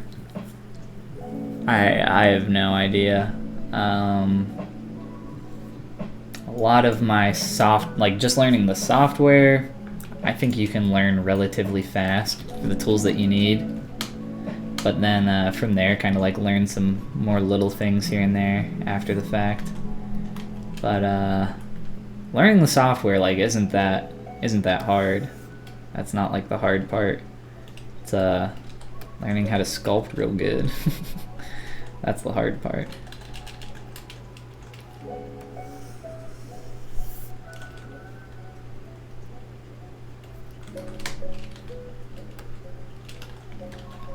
Blah. Do a little bit of a better selection here. Whoops. When I learned ZBrush, when I started to learn ZBrush, I was doing study abroad in Tokyo, and essentially I was studying Japanese at the time during the day, all day. And then, you know, on any off days, if I wasn't like going somewhere or sightseeing or whatever, I would be learning ZBrush. And I had these two books. There's a link to those two books. There's a link in the description that says My Gear. And there's a couple books in there, and I can look them up if you want to know which ones they are specifically. But I learned ZBrush with those two books, the software. And I recommend actually kind of doing that, and also going through, you know, some kind of course, like my How to ZBrush course, which I recommend. You know, I think the Z Classroom stuff, I think you should watch all that. I think that's great. But I think there's a lot of deprecated stuff in there that's not super useful anymore. Like, if you want to learn how to use shadow box, like, by all means go ahead, but you're never going to use it. There might be like some very, very specific instance of you wanting to use shadow box, but more than likely not. So I think Z Classroom has some problems, some other problems as well, but I think you want to learn all those tools as best as you can in the beginning and learn them quick so that you can actually get to the hard part, which is, you know, the art, the making of the art. Definitely not easy. Kind of just jumping around right now, playing with different objects, figuring out some different proportions still. We can maybe add in a scarf. I think it's a little too early to like do that. I'd probably like to work on the cloth a little first. Try to figure out those pants. Maybe play with the boots a little bit more. I don't want to add that strap in on the hat. This needs to be bigger. Just overall larger. This hat. Especially like I said, interpreting stuff from 2D to 3D. It's really hard. It really is. And stuff like this where you only have one view can be really tough. I'm gonna try to get in here though. This will be something that probably changes quite a bit as I go through the process and create more of this character. One of my favorite features of ZBrush 2018 is that ability to mask, inverse mask, like right off the bat. That's so nice. Like, such a time saver. I use the selection tools so often. King BB says, "What up, Folly? I love your name. Welcome to the stream." Z Classroom is okay. I have learned more from channels on here. Yeah, like I said, I think Z Classroom is really good. I think you should, no matter what, go through all the videos. Michael Pavlovich is still my go-to if I want to learn more about ZBrush.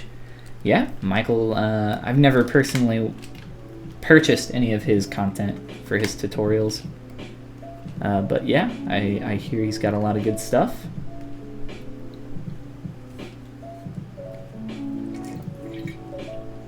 And I know that every time a new version of ZBrush comes out, he pretty much goes over just about every tool there is. But I'm not someone that like goes through and watches too many of those. I prefer to just kind of go through and do it myself.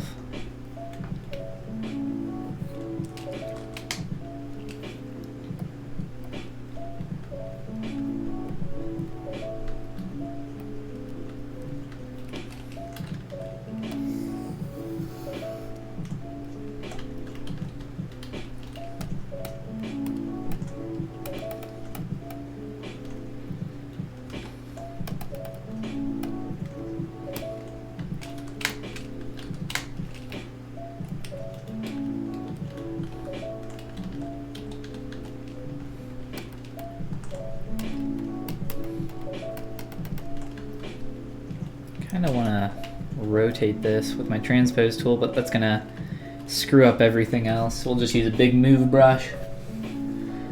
People's drawings don't match up well. Even when there are multiple, you have to guess things and fill in gaps. I wouldn't say you have to guess things, I would say you have to interpret and kind of use your knowledge of your reference and kind of work on it from there to try to make it fit.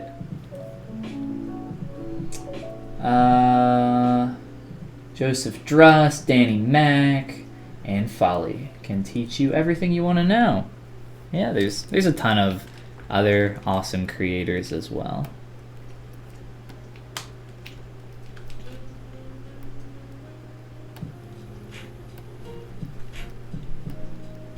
But you gotta experiment on your own too, of course.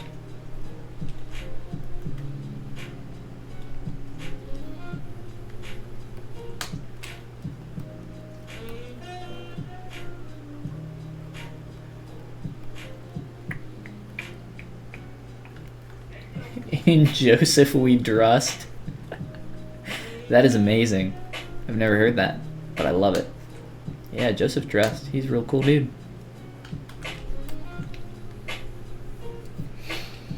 Waiting on Folly to do another video where he sculpts a character and makes up a whole backstory on them. Yeah. Yeah, I haven't done that. I've like done that once.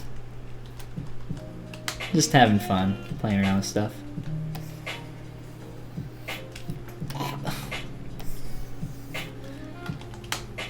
Where would I be without you, lazy mouse?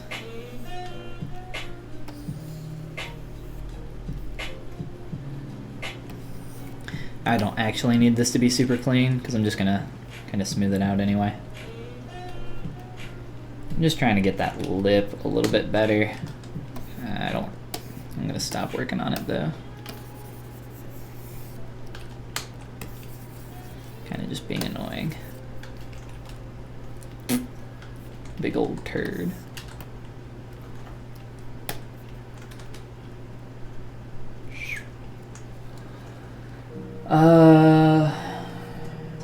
Have you ever done an online course?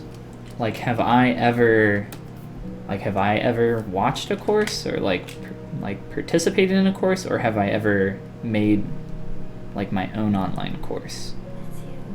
Because yes to both.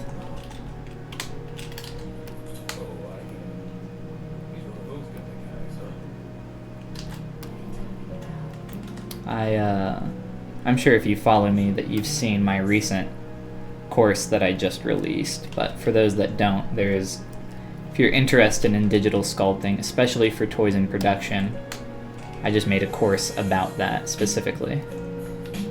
So if that's something you're interested in, you can check that link below.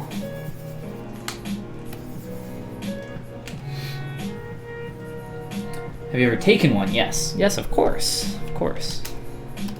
Of course I've taken, of course. A course. What was the course you took? I have a few that I can list off. I actually have a list somewhere. But off the top of my head, I can't name like all of them. But at the end of this month, I'm taking Dylan Ekren's character designing course, which is a pretty expensive course. It's like $800, and it's really hard to get into. It sells out literally in minutes. And I tried to get into it the past 2 times, and just timing and everything else didn't work out. So I'm taking that at the end of this month. It's I don't know, I think it's just like a really, everything that I've seen about it, every character that I've seen come out of that course is just really awesome, and everything I've heard about it is that it's really good for helping fill in some gaps in your knowledge. And I think it'll just be a really good course for me to take. Did that work? Okay. The slice curve brush doesn't work with any symmetry, so you have to kind of mirror and weld that if you want to use sim on that. But yeah, Dylan Ekren course. I'll let you guys know what I think of it after I take it. I'm excited to take it. I think it's going to be good. But yeah, I guess we'll find out.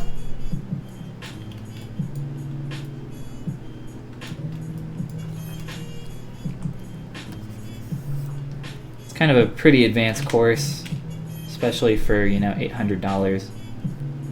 Better be. But I'm excited.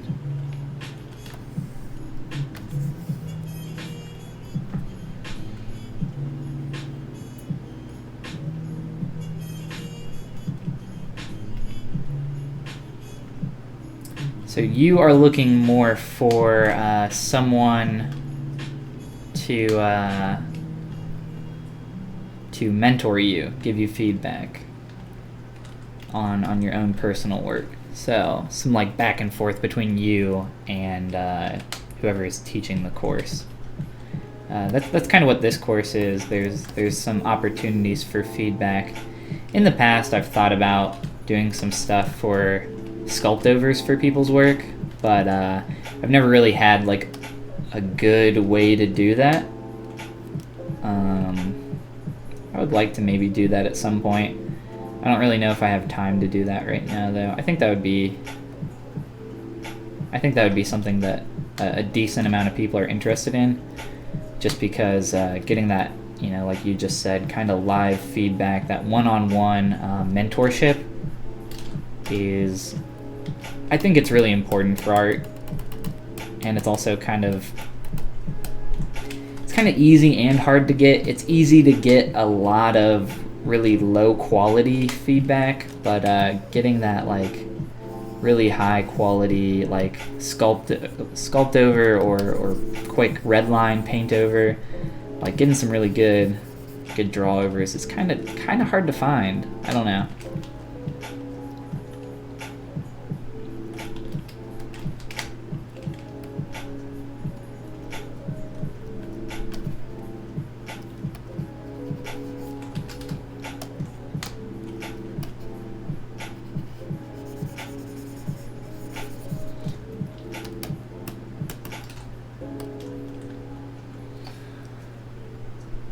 You join the course and it's 93% shadow box. Well, joke's on you. Shadow box takes about 5 minutes to learn. Actually, the joke would be on me, I guess. That would suck. I don't think that's the case, though. It's not really about ZBrush tools. It's more about the art side of things. Like, I don't, like, I mentioned that I like to figure out things on my own in ZBrush, like if new stuff comes out. Really, it's not like I need to learn the tool. I've never felt like, oh, I need to learn this new tool in ZBrush. It's more of like, let's just use the tool and see like how I could incorporate it into my pipeline that already exists. Like, that's really all there is to it. I think it's less about the tools and more about just, you know, how can you create that specific thing that you need to create faster. That's why I never look up tutorials of like, you know, how to sculpt a hand. It's like, I might look up stuff about like anatomy of hands and go from there.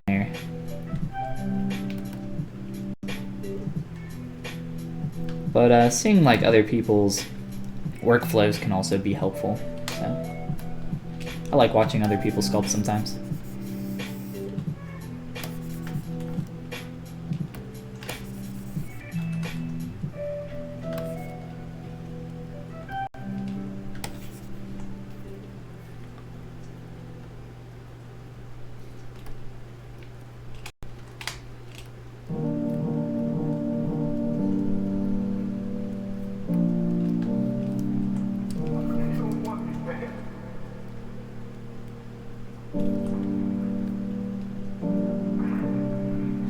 Probably round, or if you see the shadow right here, probably blend that out a little bit better into the back,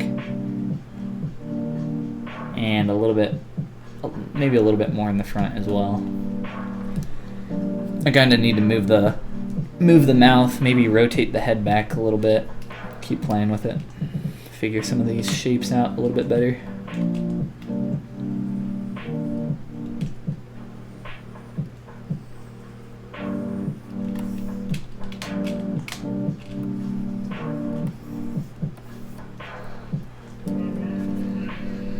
What would you say is a good place to learn anatomy? And also, do you think it's worth spending time on actual anatomy study, or just work on something that happens to incorporate it? The second one thing that you just said, 100%. What would you say is a good place to learn anatomy? It's so dependent on what you're trying to do. I don't think you should. I think studies are really good and really great for practice, but if you're just like, everybody's like, oh, study anatomy, right? It's like, what, like, study specific things that you need for what you're trying to do. Anatomy is important, but anatomy is a tool for sculpting. If you're sculpting a character, a human character, what you do is you sculpt what you know, and then you sculpt what you see. So having that that knowledge of anatomy and that visual library of these different shapes and different forms is very helpful.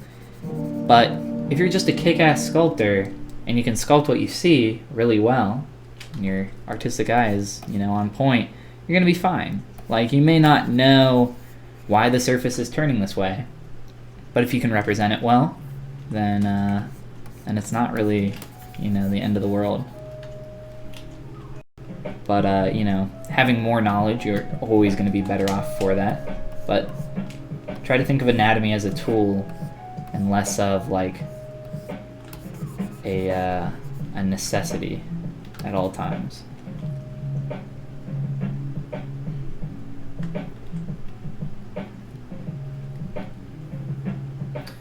Ryan Kingsline does some great anatomy study tutorials, but it's super heavy. It took me 2 weeks to get through. I'm actually not a huge fan of Ryan Kingsline's way of teaching. I have nothing against him personally, or like any of his stuff.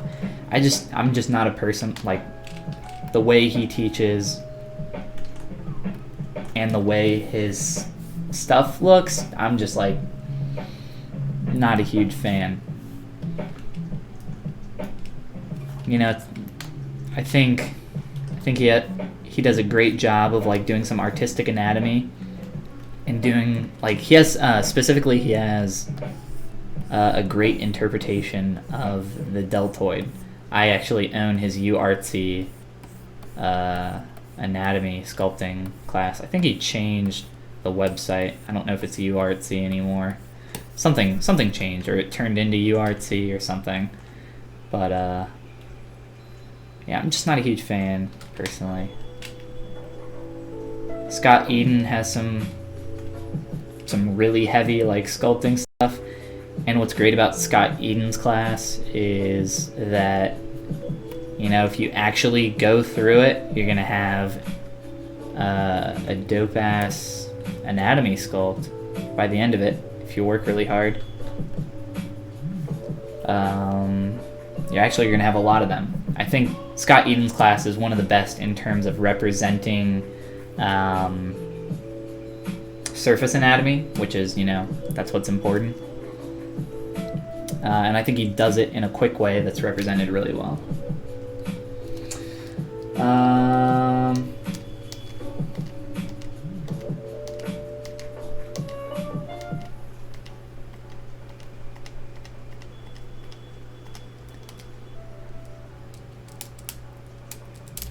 What do I want to do with these eyes?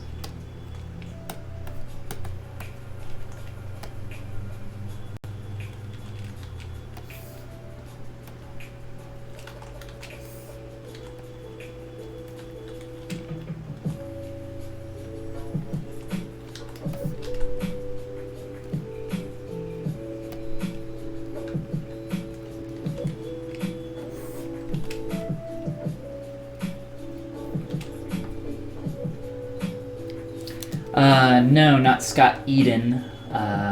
It is spelled Scott Eaton.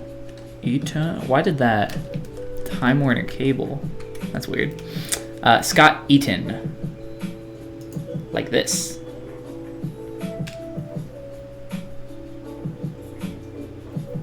And go to Courses, Anatomy. Anatomy for Artists Online. And his Anatomy for Artists class. I think there's like a second one. Let me make sure this is the right one. There's like one that's strictly 2D, I think. And this might be it. Digital figure sculpture. This might be it. Yes, this is it. Okay. I believe this is it. So that first one that I was looking at, the anatomy for artists, I believe that's just 2D, but this is 3D. And like I said, it's a lot. It's a lot of content, and it's gonna make you very aware of a lot of gaps that you have in your knowledge. Like I could take the class again right now, and I could take it again in a year. Like, not necessarily take it, but just go through the studies, the actual studies involved in the class, because there's such good exercises. But yeah, some really good stuff in there. I also, I think taking classes or courses and all that, it's really important. But I think just kind of doing the work, like putting in the mileage and doing the practice is really what's going to get you there.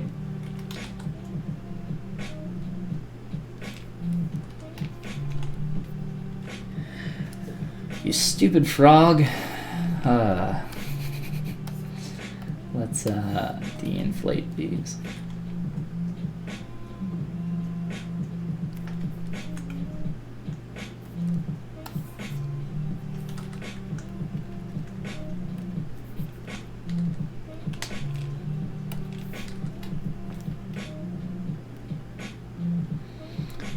I don't know what I want to do with this angle of the eyes.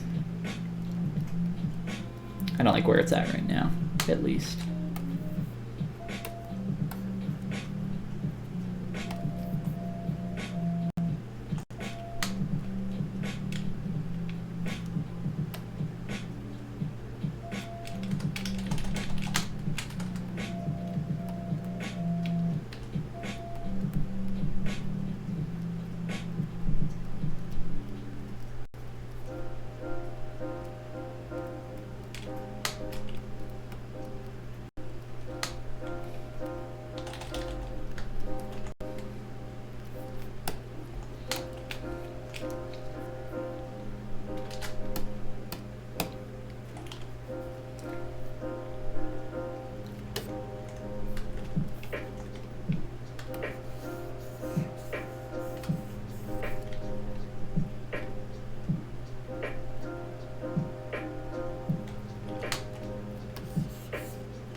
I want to rotate these back out.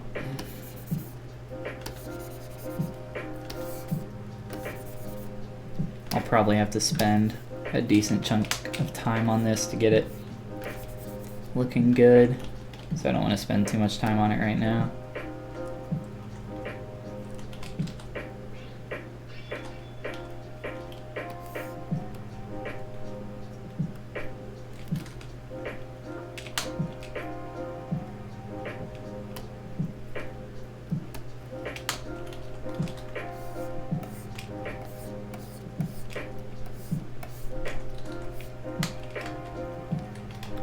I also want to move these out quite a bit. I think we'll do that real quick and then move on to something else.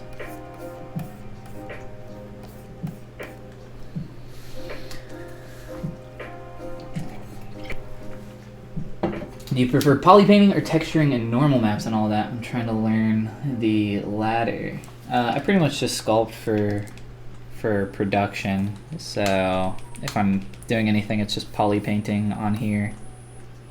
But if I need UVs for something specific, I'll do that. But pretty much it's just for like visualization purposes, when all I really need is the sculpt data, just the 3D form.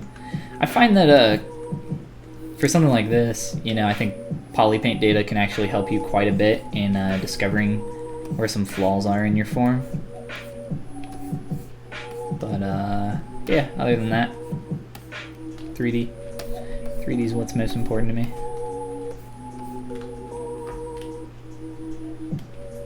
Trying to blend that more, build that form up.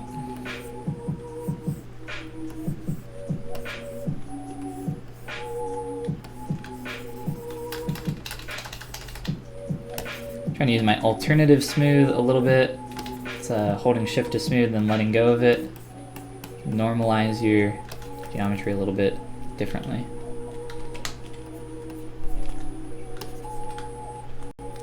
Yeah, it's a little messy too. Alright, let's widen that puppy out. Let's do this first though. Let's go for just a few thousand polys up top. I won't even project just because it's so simple. And it can hold that shape just fine.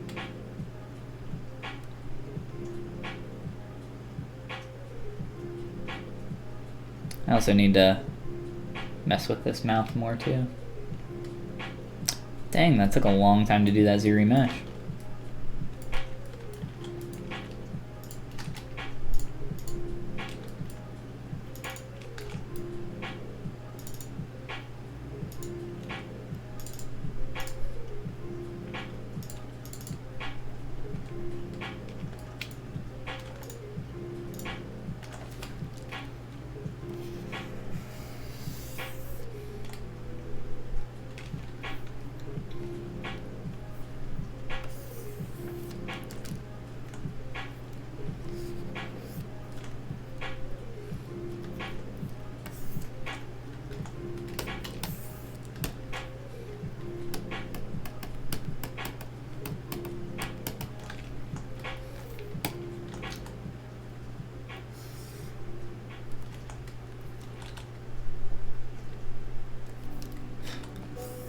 So when doing what I'm about to do right now, essentially this, moving, using the transpose tool or the 3D gizmo, either, it doesn't really matter, it's the same effect.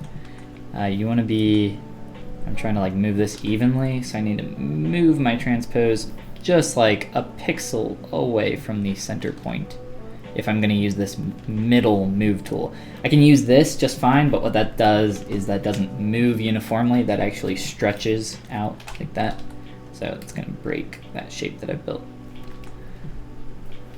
So just try to pull these eyes out and a little bit more to the side of the head.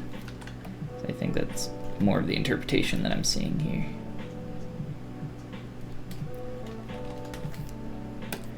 And I can turn on and off perspective.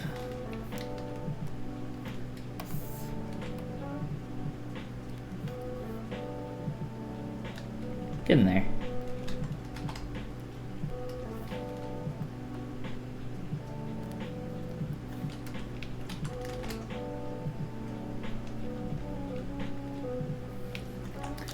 And then kind of like same thing here, if you start to squish in, you'll see that it's not going to do it perfectly symmetrically. Perfectly symmetrically? Blah, blah, blah, blah, blah. Also, you can see here that it also moved that middle edge a little bit weird. I can mirror and weld that. I knew that was going to happen. I'm not like super worried about it though. It's not even messing with the form.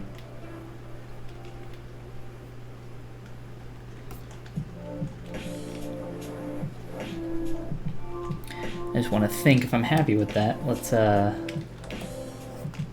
pull in here a little bit more. So, a thing that's happening here, I'm using my trim brush, trim dynamic, and I'm holding Alt to build up form. But the way this brush samples the surface, it's getting confused because of this geometry underneath. So I can't sculpt right there. It's like, it is barely, but it's not like doing it the way it's supposed to react. So if I hide that, you can see that it samples that surface a lot easier. Just a little flub in there with ZBrush. I mean, it's just the way that the software works with sampling on the brush stroke. I could turn on like topological masking or mask by polygroups, but I believe that there would still be, let's try topological. Like it still reacts really weird with that geometry there, so it's actually still sampling that surface, even though topological masking is on. So I just kind of gotta hide it, try to fix it that way.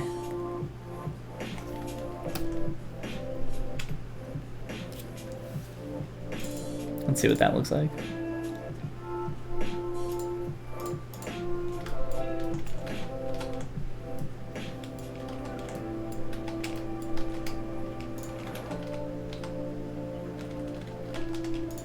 Okay, I'll play with that a little bit more.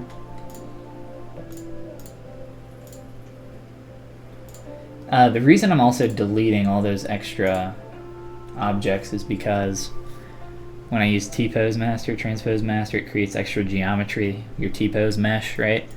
I just like to delete it because essentially what I'm doing when I quick save right now is saving the undo history for each subtool for this project, so it actually, when you save a ZBrush project, which I don't recommend, it's going to save multiple tools in here, and your list of tools can get really heavy. So if I copy this and paste it, I have 2 of these now. If I click this refresh button though, it goes away. It's not actually gone though, because it's still in your project file. So you can like go in there, grab that, delete all, okay, now it's gone. Just to save on file space.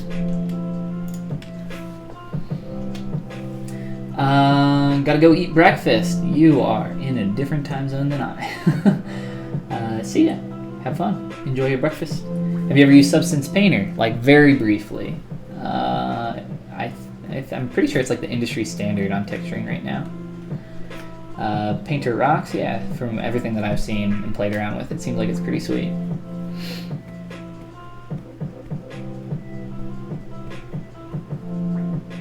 The other subtool affected your sculpt. Yeah, the sampling process for the brushes can be weird. What would you say are some of the things you find most fun about modeling? And what do you do about it? One of the most fun things about modeling? I don't know. I kind of like just sculpting in general. I like sculpting clean, stylized stuff.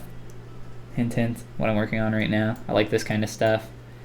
I don't know, I'm not like a huge fan of super realistic stuff.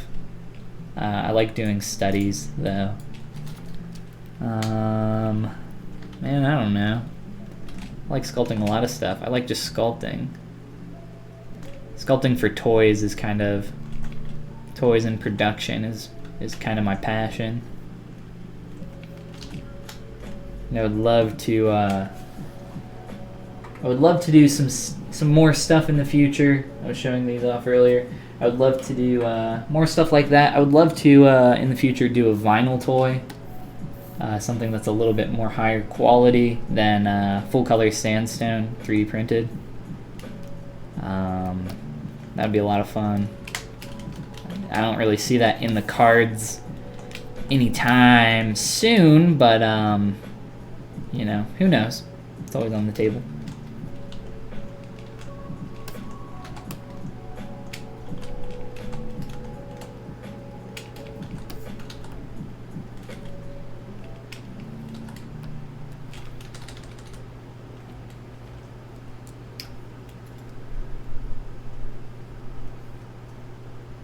What do you wish was different in ZBrush?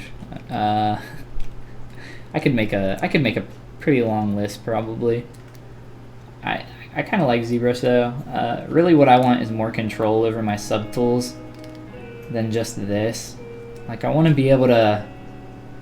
There's a Z plugin. I think it's called Subtool, not Subtool Master. I can't remember what it's called, but it gives you more control over your subtools. And I can't believe like Pixelogic at this point hasn't put in the ability to like create folders. Like, yeah, you can create start groups and turn on auto collapse to like, oh, now you have a folder. It's like, yeah, but it's like a shitty folder and it doesn't work very good.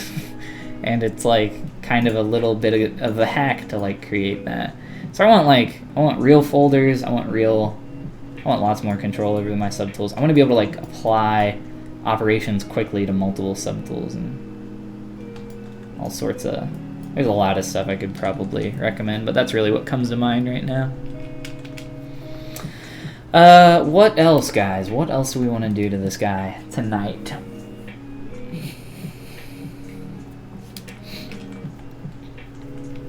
He's coming along. He's getting there. I don't think it looks much like our, I don't think the face looks much like our reference. Like I said, I think I'll need to spend more time on that. Let's look at, dude, these arms. These arms are like as thin as the fingers. Let's look at putting in a little gangly arm in there real quick. What do we got down here? Give me that. Give me that cylinder.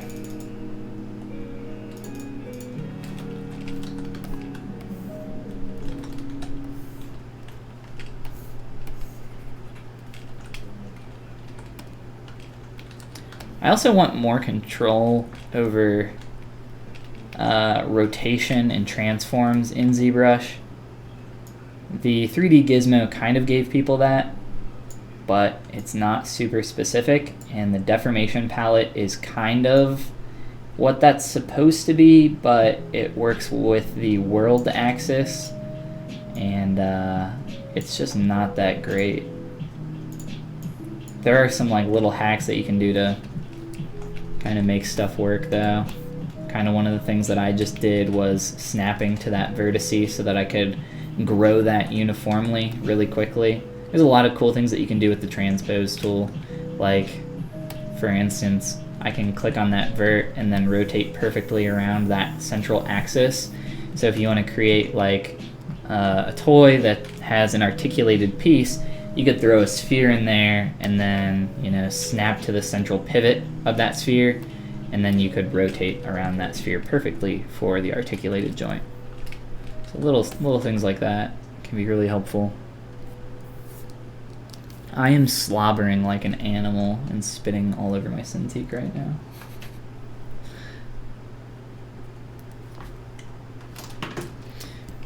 Alright, let's shrink that down even more. Scale. Turn on local sim.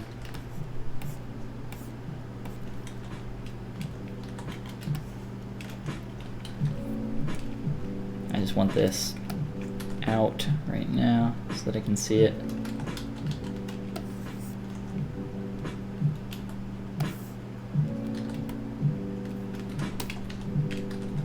I'll play with like folds and stuff after I subdivide this a few times. For the hands, I'll probably put in like a hand base mesh and then like salad fingerify these little dinglers. That's what I'm gonna call them. I don't really want to dig for a hand mesh right now. There's like some, there's some, let's get this up a little bit. There are some like insert multi-mesh body part meshes that you can do for like inserting hands, but I have some better meshes that I've made that would give me a better base for that. So I'll wait to do that for a little bit. I kind of want to do something with these pants, because I think they'll be fun to maybe just sculpt a little bit, since it's kind of like, it kind of looks like a couch or sofa material, just the way it's folding out like that. So we can maybe play with that and do something fun, and it gives us a chance to like maybe play with, turn on local sim, and we can do some Y radial symmetry. So we can play around with that maybe. I think that'll be cool. Let's do 1, 2, 3, 4, 5. So maybe like 8. Oh, it's already on 8. All right, we'll leave it then. Let's start here.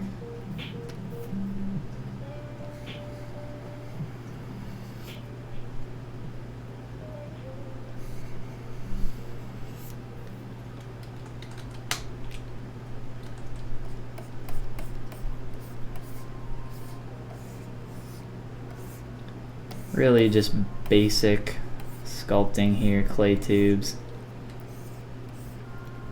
Started with the damn standard. Smooth it out a little bit. Obviously this form is way too strong right now, so, you know, sculpt it a little too strong, then knock it back. Use my pinch now. Pinch in.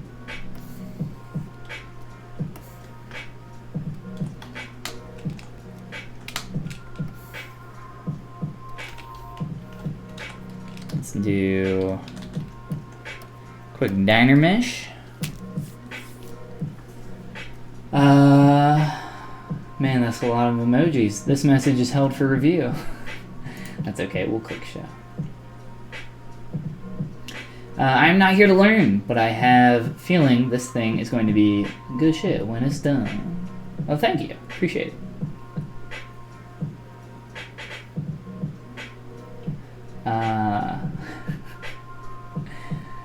Looks like the bottom of a Sprite bottle. Looks like the bottom of a Sprite bottle. Oh, or just like a soda bottle. I think King BB has a thing for Sprite.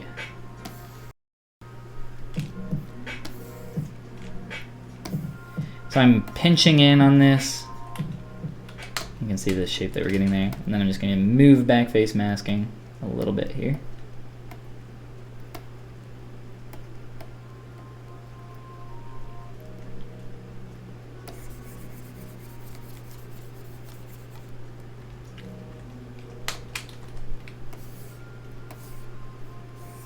And just kind of go through and clean up this form a little bit.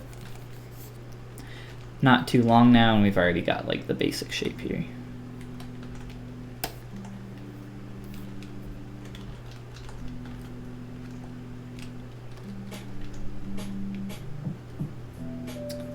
Let's try 1K here for the ZBrush.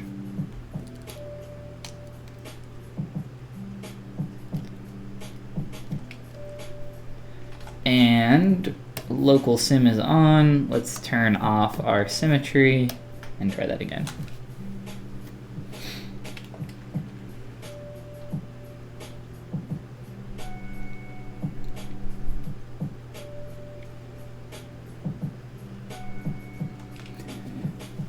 Didn't think the emoji joke would get flagged. Yeah, I don't know. YouTube's chat's weird.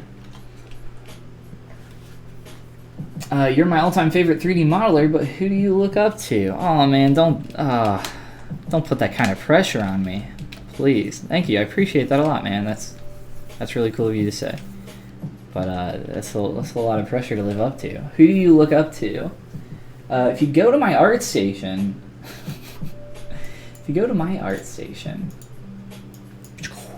and go to my following, you'll see this number right here, 515. That's a lot of artists, right?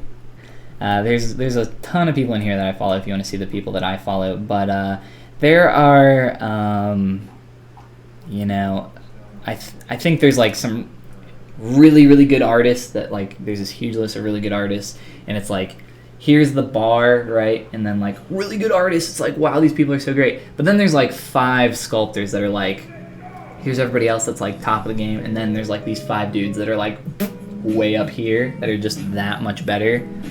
Off the top of my head, Hosen Diba?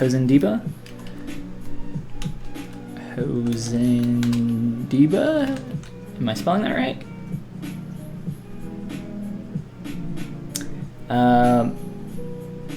Wrong Raphael, but we're looking for also Raphael Grissati. I think I spelled that right. Hosen Diba, just like out of this world likeness sculptor, and he's really fast at capturing the likeness. You know, of course, Raphael Grissati.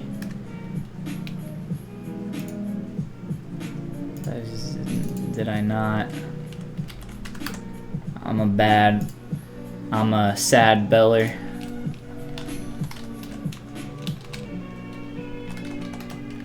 Grissetti? Is it Grissetti? His name, he's got Raph on there. I didn't spell it right anyway. Yeah, he did a bunch of stuff for the new God of War game.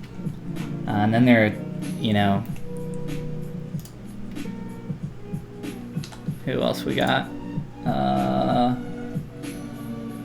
Alex Grossman's pretty good. I don't think he's like Roth level.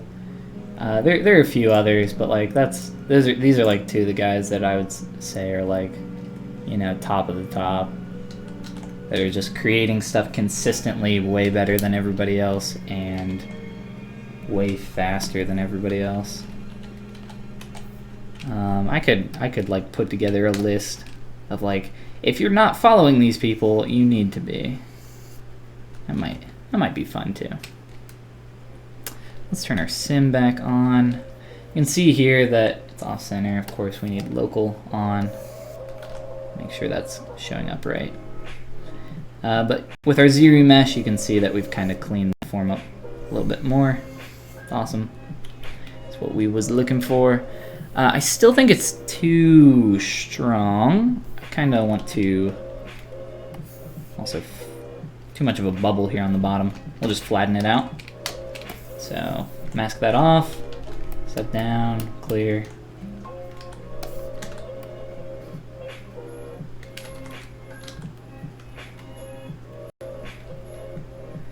And I also want to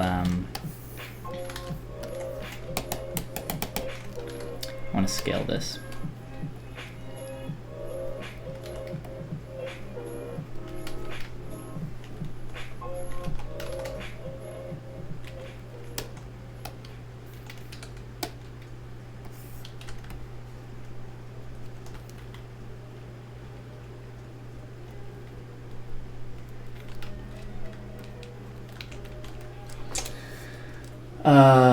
Cough, nasty cough. Yeah, absolutely. Follow Joe Toll. He's got an awesome ArtStation page. He did a dope piece for the Deep Sea, what was it? Deep Sea Challenge, Under the Sea. Whoops, not Facebook. What was the name of that challenge, Joe?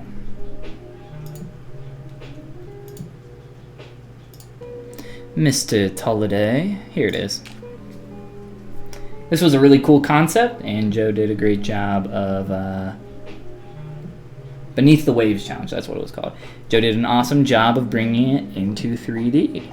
There's some turnarounds. Looks dope. Definitely go follow Joe. He's an awesome sculptor. Awesome 3D artist in general.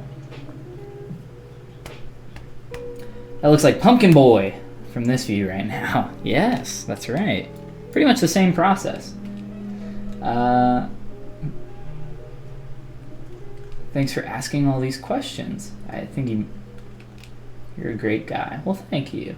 Grissetti, yeah. I just pulled up his page. Awesome guy. Unless maybe you were just correcting me on spelling. We found it eventually. Kind of just scale that in a little bit.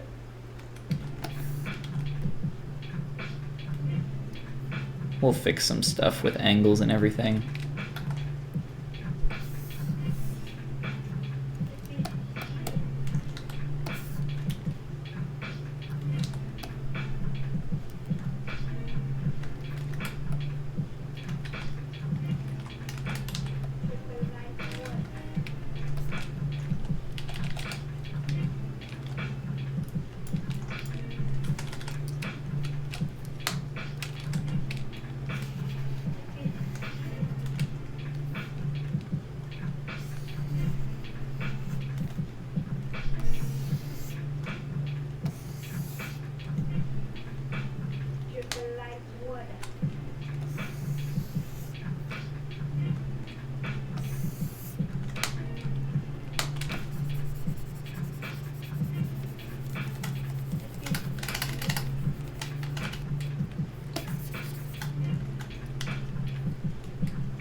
Probably a little bit too strong on the different forms that we've created there, but I think that gets the idea across really well. And I don't want radial sim on there anymore. It still thinks local. Okay, there we go. For some reason, until you actually sculpt, it'll like still show that like local or non-local sim is on. It's a little weird, but it's not actually on. Can kind of screw with your head a little bit though. These forms are, I think, too strong, and I'll like soften them probably later once I get into poly painting. But I think that's fine now for that basic shape. but I'll have to blend it into some pantsu and keep going.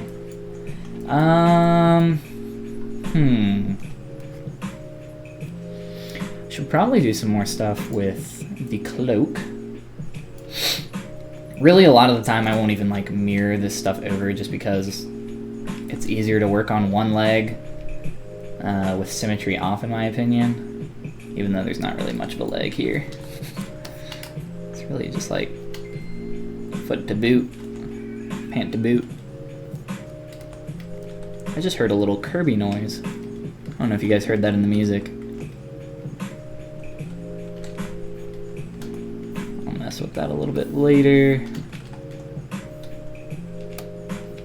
Let's try a Subtool Master mirror. Another thing that Subtool Master will do when mirroring is it'll reconstruct your subdivs for you. That's up in, of course, Z plugin Subtool Master. And then all the options are there for you. You can take this button though and throw it somewhere in your UI, and that'll give you the ability to pull up all those different options over on the sidebar really quick. So I need to mess with that angle a little bit.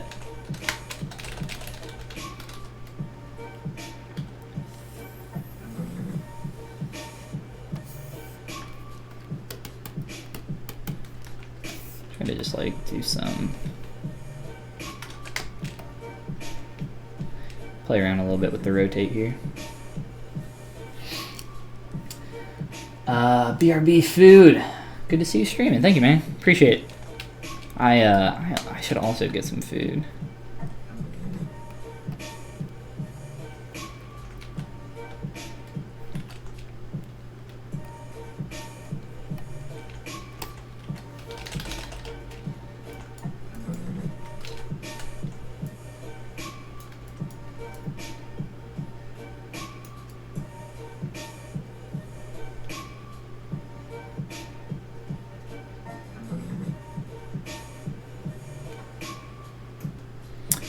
I think maybe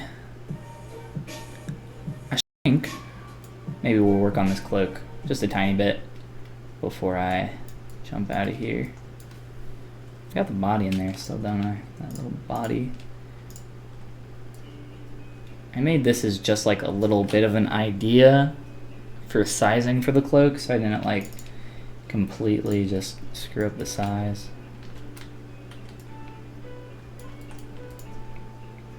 I'm just gonna delete it. Actually, I'm gonna delete, I think I just want to keep the neck.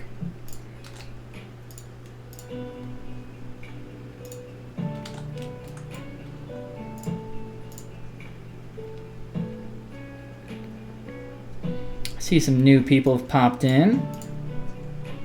Thanks for coming to hang out, guys. Hope you're having a good day.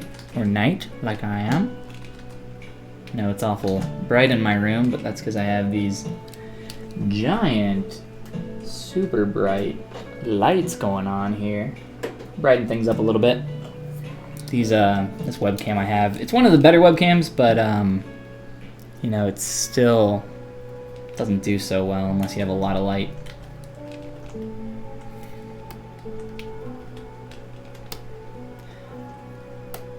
Turn that off temporarily and turn this off as well.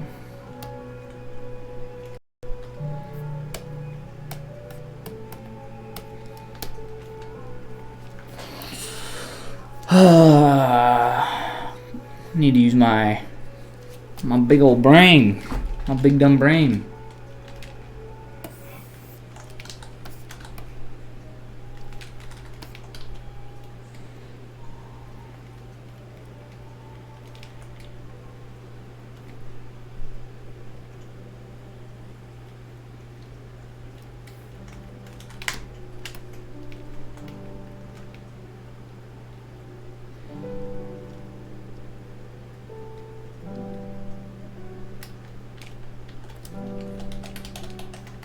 I think we're just going to subdivide this in Sculpt.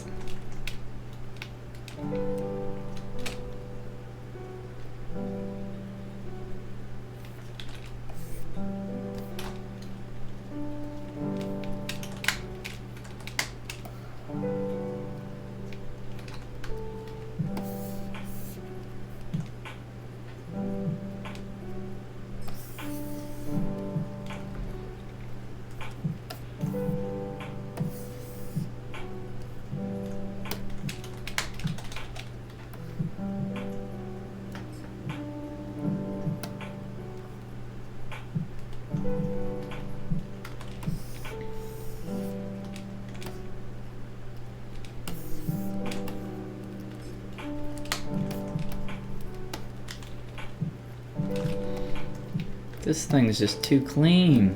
I need to screw it up.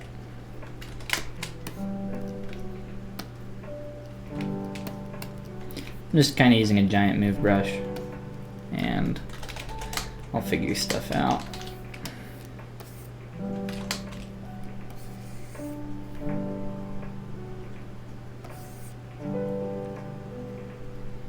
I just need to get some form in here.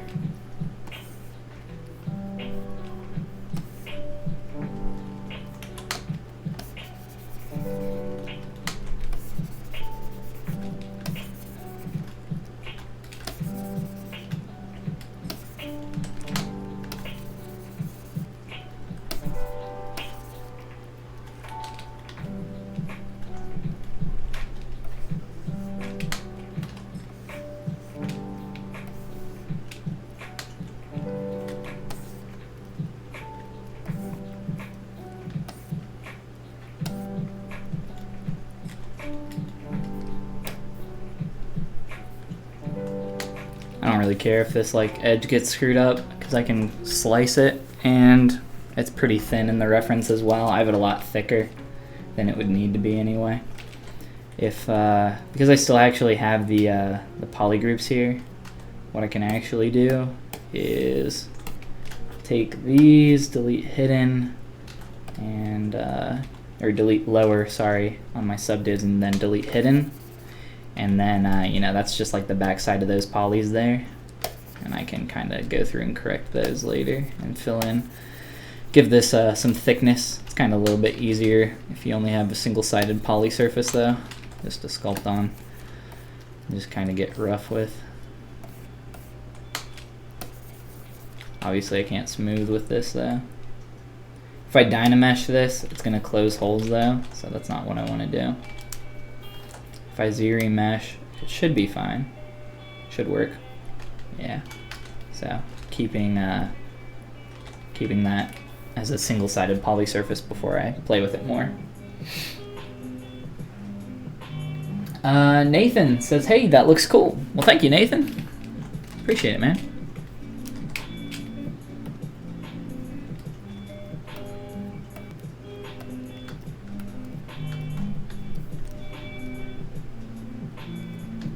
Kind of sculpting this in the basic shape for what the pose is going to be. I'm not sculpting this in pose quite yet, but just to kind of get an idea, make sure we're heading in the right direction.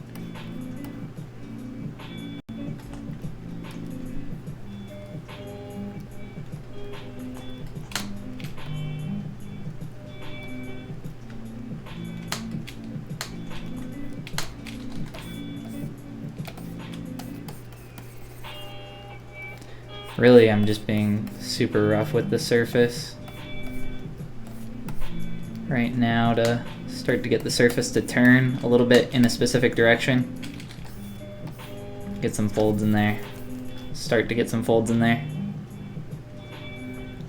And I'll slice this in a little bit, and a little strong. It's not really going to matter because once I remesh this, we'll knock back that form and clean it up.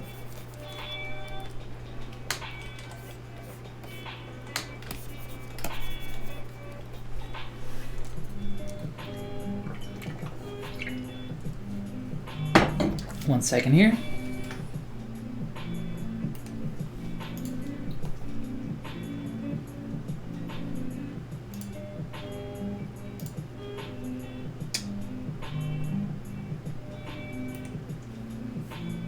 All right. So I'm intentionally kind of making a lot of this stronger than it needs to be. Just kind of playing with the surface a little bit.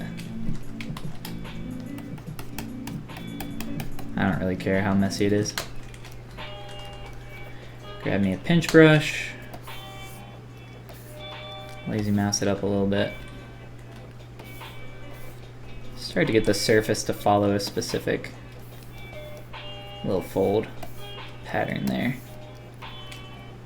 You can see this is really rough and a really strong change in form. But I'll remesh here in a second.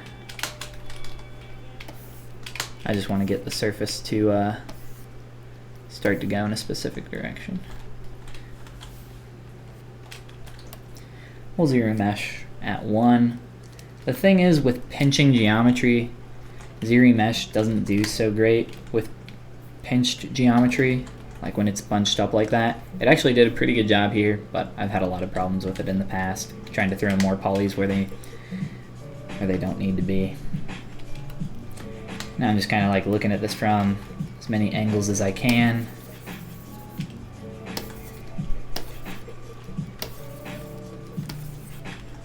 Try to mess with my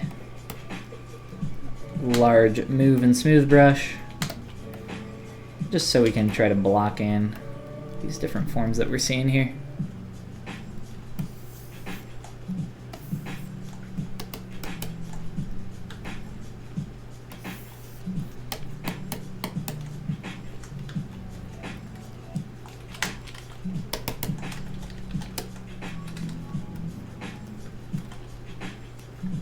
Kind of like more depressed against the body here. The leg is like kicking it out over here, so it's kind of more how it's going to be. So let's try to pull in a little bit. I don't want this curve here, this concave curve. I want that to be more flat. And this would be, you know, this will be easier to like figure out after we pose the legs too. I just want to start getting it going in the right direction.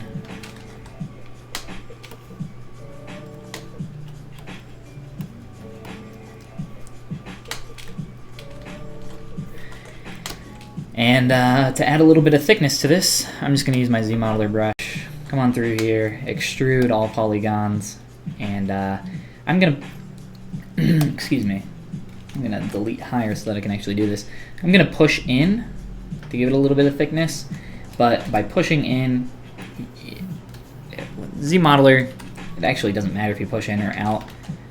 A lot of the time I find my normals are kind of flipped, so I need to go to display display properties and click flip. So those are facing the correct way. If you have double on, I have double on most of the time, so that I can see back facing polys. And if stuff is flipped, you may not realize it. So turn off double first, and then flip your polys to make sure that the normals are facing the correct way. And let's do, how are we doing on primary forms here?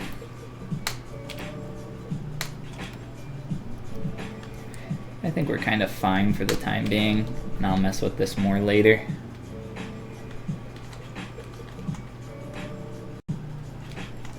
But that gets us kind of going in the correct direction. More so than we had before, right? Let's look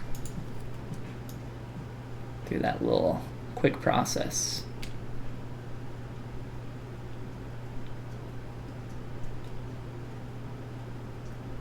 So nothing crazy, but a better place than where we were previously.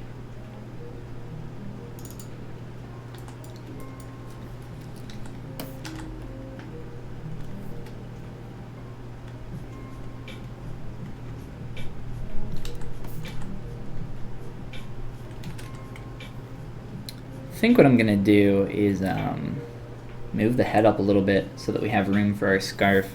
There's actually a pretty large, I think, distance between where these arms are connecting to the top of this cloak and then like a little bit of a neck there. A little bit of a giraffe froggy neck that we got going on. So let's see.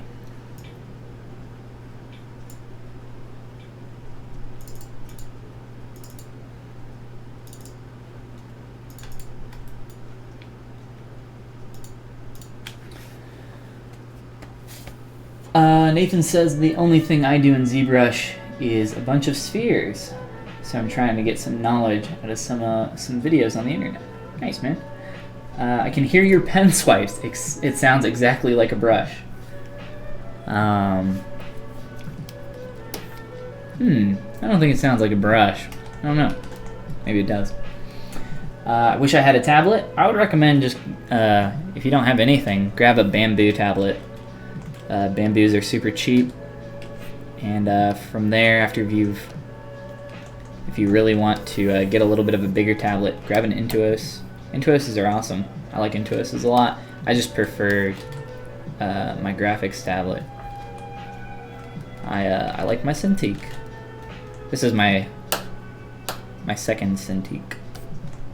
Originally had Cintiq Companion Hybrid, which is a 13-inch Cintiq that when you unplug it from your computer, it's an Android tablet. And originally I was going to use that for like sketching and stuff, but I didn't get as much use out of that as I thought I would. So upgraded to this after using that for a couple years.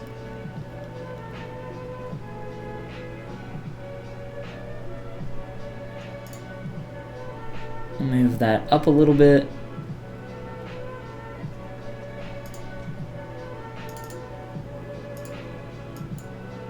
And delete you.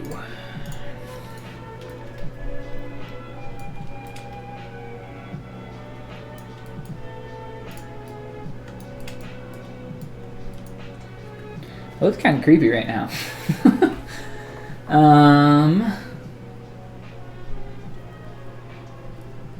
Is that different to retopologize in Maya? Is it different? Is it that different? Blah blah blah blah blah. Whew, give me a second. Is it that different to retopologize in Maya compared to 3D Coat? No, it's pretty much, I would say it's like, you know, different software, pretty much the same tools that you could expect in both. I'm not sure if Maya has this, but I know in 3D Coat there's pretty much a tool where you can draw out polygons on your surface by like drawing curves really quick and then going like this, and then it'll create polys where those curves are. I don't know if that exists in Maya. I don't really even use that too much in 3D Coat. I don't even have 3D Coat installed right now. I haven't used it in a while. But I like 3D Coat's retopo tools. Maya, I think Maya's quad draw tool has been improved somewhat recently in the last few years, if I remember correctly, and I think it's kind of like pretty much industry standard right now. I think they're both great. I think Topogun is also pretty highly regarded, but I mean, it just depends what software you own and what you want to do personally.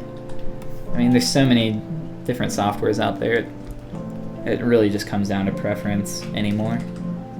So many softwares that do exactly the same stuff and like with minor variations. How is this how's the scarf flowing? I'm trying to figure this out real quick. So this strand comes out, I guess we'll just have to tuck in this extra piece in the back on both sides. Play with that. Let's do a little curve tool here. So I'm just gonna subdivide that a couple times so I have some more geometry to work with. I'm gonna use my curve tube snap brush. Let's go to modifiers, I believe. Yep, brush modifiers. I'm gonna set this to 4.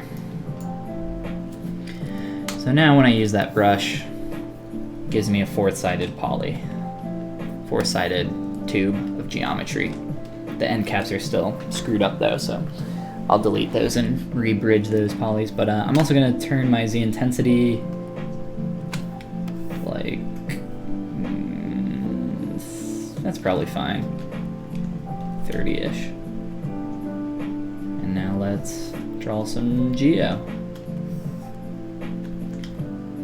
Kind of wrapping that around. You have to be careful when you're looking at something like this because you can actually still affect that back-sided curve. So you kind of want to tilt your camera a little bit. And do something like this.